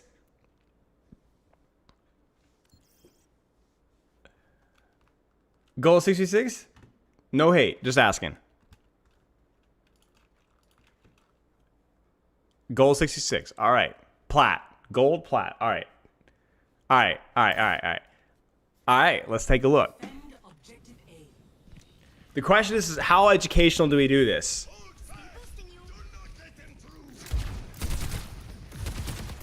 Now I'm going to go and make a prediction, okay? 66. Angles are more contested, but you still have to take them. You just have to kind of whittle the tanks out. So I'm a prediction that there's not going to be a lot of angle maxing here, even when the angles are free. I mean, look at the enemy comp, right? They're running Orisa Sick. There's just nothing that can take a wide angle on you to stop you from pushing. Emergency damage boost means that you're probably going to be a little bit of a feeder, but you're also not going to feed in the right way. So there's going to be a distinct lack of angle maxing and probably a distinct lack of Helix discipline here. But that's my prediction. I hope I'm wrong. Let's take a look here.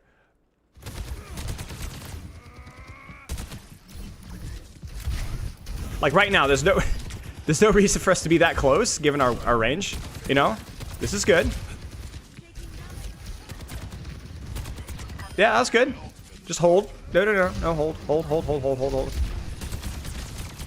So you need to be here, applying off-angle pressure from here, which denies the enemy team cover here, okay? This crucially allows you to secure the kill on the Sigma instead of pressuring him until he disengages and then allowing him to survive. That's the problem with off angles here. Now, your Ana has a bit of an angle here, but your sightlines have gotten more and more compressed as this game has gone on, even though they started off relatively well. You see, even here, there's no uptime on your pressure. You're essentially a sniper when you have Mercy Pocket. I don't know why I said it like that. You could literally play here or here with the Mercy Pocket if they don't have a hard sniper and just murder people. It's just the free angle, like 100% uptime. Remember, in 66, the angles don't matter less. They matter just as much. They're just more contested. You have to fight tanks more than more. Like if this was 5v5, I'd be killing Ana. But in 66, I might have to shoot the Sig at the Hog first. And that's what Sprint is for. That's what makes Soldier unique. Soldier's DPS, it's not about DPS.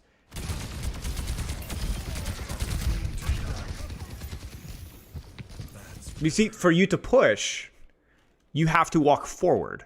Whereas if you're here, your pushing looks opening wide while keeping distance, right? This could kill you. And it also means you have to be super scared of other people flanking you instead of just matching them head on. Soldier's sprint is what makes him different from other characters. It's not really a good disengage tool. It's just more about rotating and finding the different off angle as quickly as you can. So as predicted, there's just not a lot of angle maxing here. Like, it is criminal that this soldier gets out from this. Like, this soldier does not get out if you're on an angle. Or if he does, anytime he walks forward, then you immediately pivot onto the Roadhog. Whereas you're not doing anything right now. There's even if they had dive heroes, you should still be in an angle. You should just be a little more respectful. So this is exactly what we expected. It's frontline nonsense. It's frontline nonsense, with or without a pocket. The aim is legitimately good. It's good.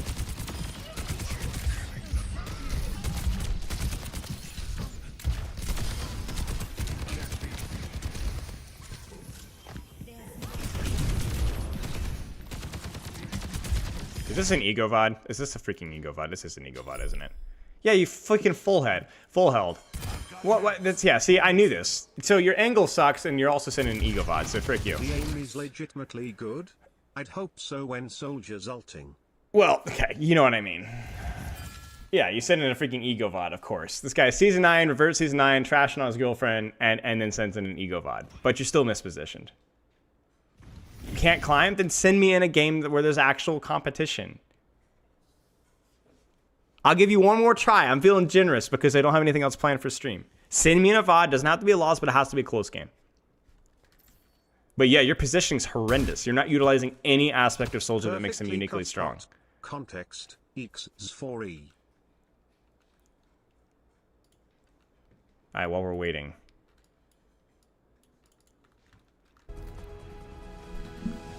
No, I'm not asking for Widow gameplay. I don't want your Widow gameplay. I want a close Soldier game. I'll give her a frick if your Widow sucks. Nice. It was a good shot initially here. It's a good shot. That's a brig aim right there.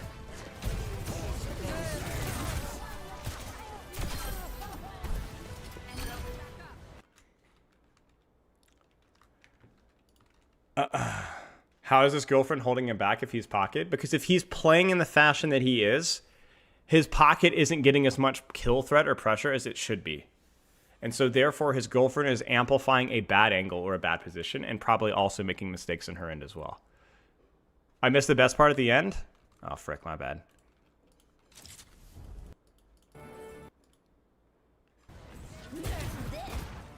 Oh.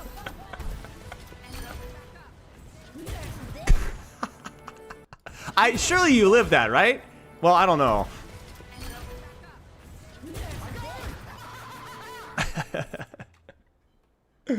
Explosive potato, thank you. All right.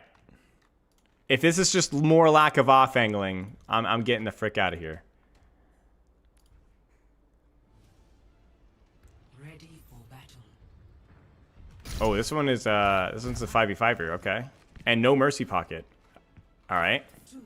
Or maybe it is, I mean, I assume the mercy pocket. Defend objective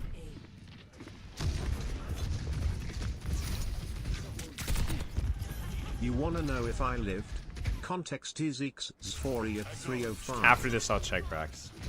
This angle's good.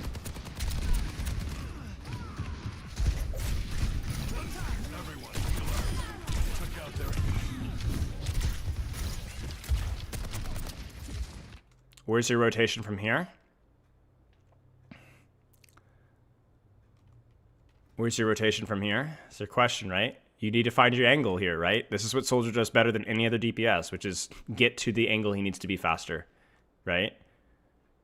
No, you don't answer. If you answer on your own, you say it out loud, and your girlfriend gives you a weird look. Yeah, you don't have a vision here. You're stacked. You probably need to get this rotation here, right? You could alternatively rotate right here. This would also be fine, but it's a little bit closer. Something to consider. But see, your problem is that you find the angle, but you're too close. We wanted a rotation that was further away.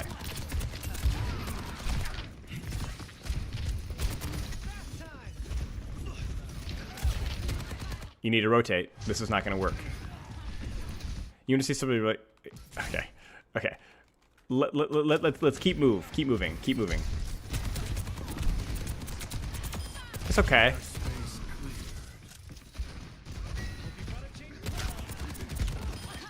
Only for Nova tracking. Where I go, it's hard. Figure it out. Look, figure it out. There's definitely a problem. The two things that I'm seeing, and we're not going any more than that, but you need to angle rotate faster, and you need to start opening with Helix more. You need to stop finishing with Helix when they're already behind a corner, and their movement's already unpredictable. Oh yeah, Brax, send me the code again. I got a code to review. This one's actually good. All right, dude, listen. All right, look. I'm looking at 305, and then I'm only doing this, Tristan, because I love you and you're my favorite person of all time. But then we're wrapping this fricker up.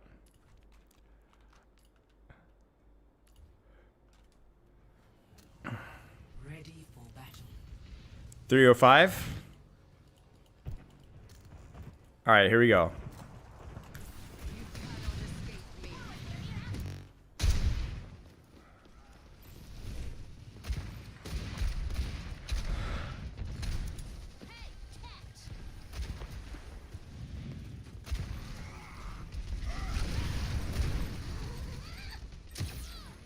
There's the kill. Now you said it for play of the game. So there's ult shut down there because I guess it still counts.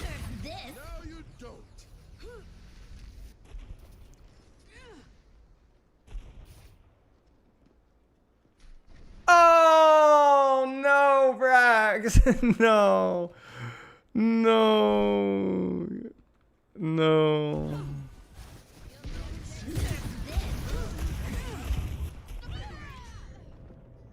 No, disaster. Disaster. Here, Zing, because he wasn't trashing on his girlfriend and asking why he's hard stuck plat. That's the obvious difference. You are insufferable, my friend. You have some serious questions to be answered. Oh, that's unfortunate, Brax. I love the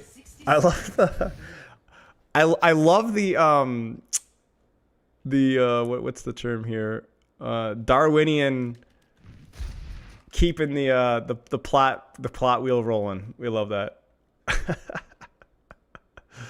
All right, Tristan, frick you. I'm not looking at the code, but I'll look at like a fight. What am I looking at? That was so good, Lamau. That was really good, Brax. That was really good. So, Tristan, resend the code. I can't scroll up. It's broken. It's broken.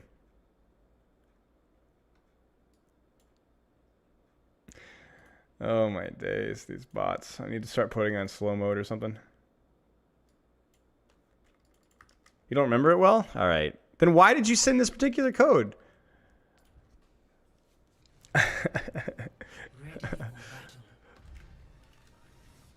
Wait, which one are you? Oh, you're T. That's right.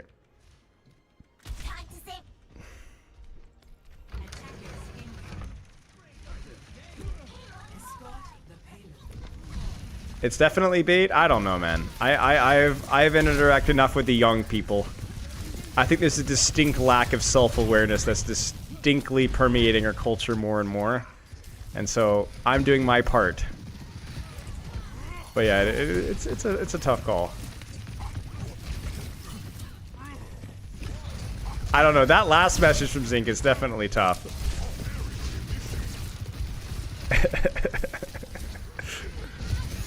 You know what? Here's what we're gonna do. We're gonna look at your primals. That I've made an executive decision.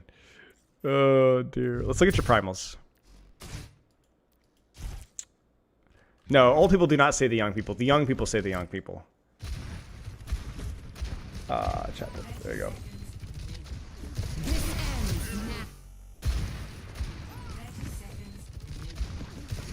Bro, why is he so passive? I know it's 66 health pools, but I probably would have gone in ham and then just primaled out again, basically just immediately. You do that and I think Queen dies.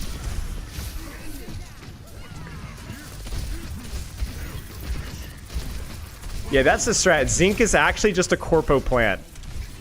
Zinc is one of my underlings. You guys have been rage baited. Congrats.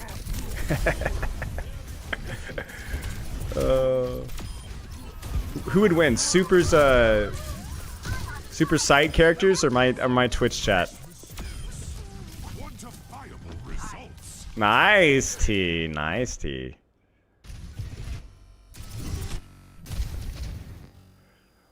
Where's my next primal? What if it's a Saralee ult? Now Saralee would put a little bit more effort into it. I know Saralee. Oh, gee willikers.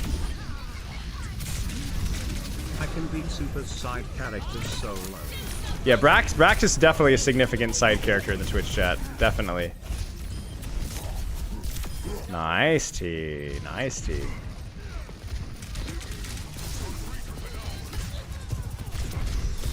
Alright, alright. I assume you get one more primal in. Congrats. You paid $1 to hear. Oh no! Oh! Wait a second. Alright, let's go. We got the Orisa Rage swap. Let me guarantee. How badly did the last fight go to see this? Let's see, let's see, let's see, let's see. Wait, we actually don't even, doesn't even, yeah, we just go all the way back and swap, alright. BTW, you know I'm a big side character when I get people recognizing me on Brig in rank to kill. Yeah, you're something of a big deal, Brax. You're the bit guy. I specifically, depending on how crazy you are, Brax, we have to sometimes even edit our VODs more because you're dropping the 100-bit bombs, man. I'm not even complaining. You often ask good questions, but they're just hilariously timed sometimes. All right, I mean, all right. I'm not hating this. This is okay. This is okay.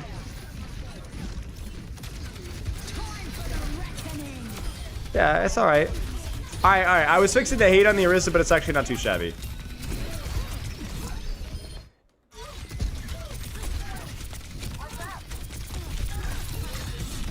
Aww. That wasn't too bad. Alright, not too bad. That wasn't too bad. I thought you could carry more in 66, bro. I don't know, man. I must be getting gaslit, you know? Ugh. What a day. Do I like the new username? It's good. It's svelte, yeah.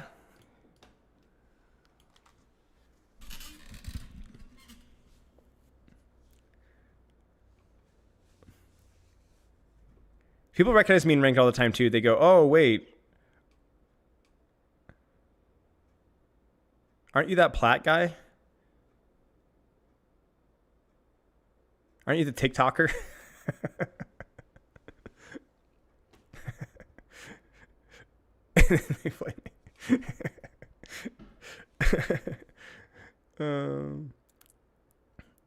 Real bronze Spilo? Yeah. That's the one. Yeah. No, I'm not even the real bronze Spilo. I'm the fake bronze Spilo. I'm not the actual. The real bronze Spilo is like freaking almost champion now. I actually think the real bronze Spilo is like actually I think GM1 or Champ 5 now or something.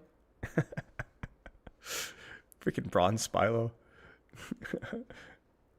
The worst part about it is I'll read comments that are like, they're so freaking patronizing. They're like, yeah, Spilo's, he's like, you know. First off, I get the ones that are free like making crap up. Yeah, he's hard stuck plat. Like I saw him losing games in gold and stuff, just freaking making stuff up. But then there's the ones that are like, no, it's fine. Like coaches don't always have the capability of playing. Like, what do you mean? Like I'm not like physically incapable. Sushi, thank you for the raid.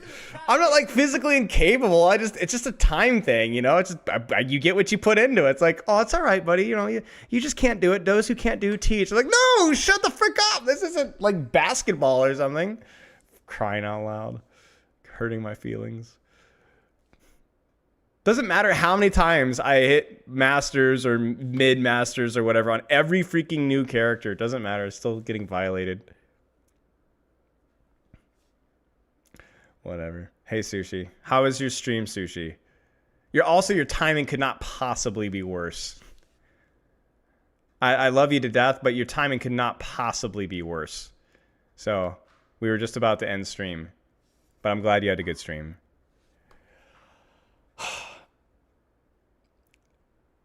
You love to cause me pain and suffering. That's nice of you. I appreciate that. I can't say I didn't make didn't make that bed for myself. So it's because I react so well. Yeah, sure, buddy. When the comments pass the vibe check. Yep. Ana is now the only sniper again. Yes, we deleted Kiriko. We took her out back and shot her. And now we're donating her organs to charity. So, you guys will be happy to hear.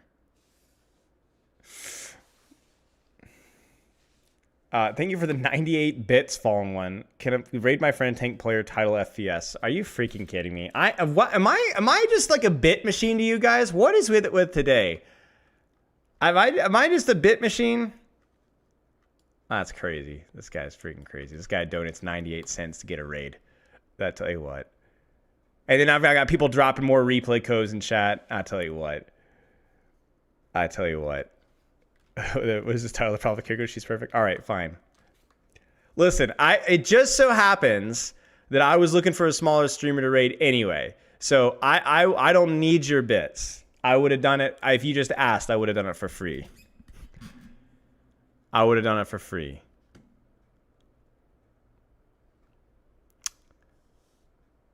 Oh, I just lagged out. All right. I will wait. Here's the best part about it. I'll wait until the lag ends and then come back just to end stream. Isn't that great? Doesn't have the decency to pay an entire $1. All right. Goodbye. Goodbye. I'll see you guys on Saturday. I don't know if this is public knowledge yet, but wait, what? Oh, I didn't do the raid command. Whoops. There you go. But I'll see you guys on Saturday. There's a special. I'll be part of a podcast on Saturday. You guys will have to wait and see. Loves and kisses. Shout out to the sushi viewers and everybody else at the same time. I'll see you guys later. Farewell. It's a lot.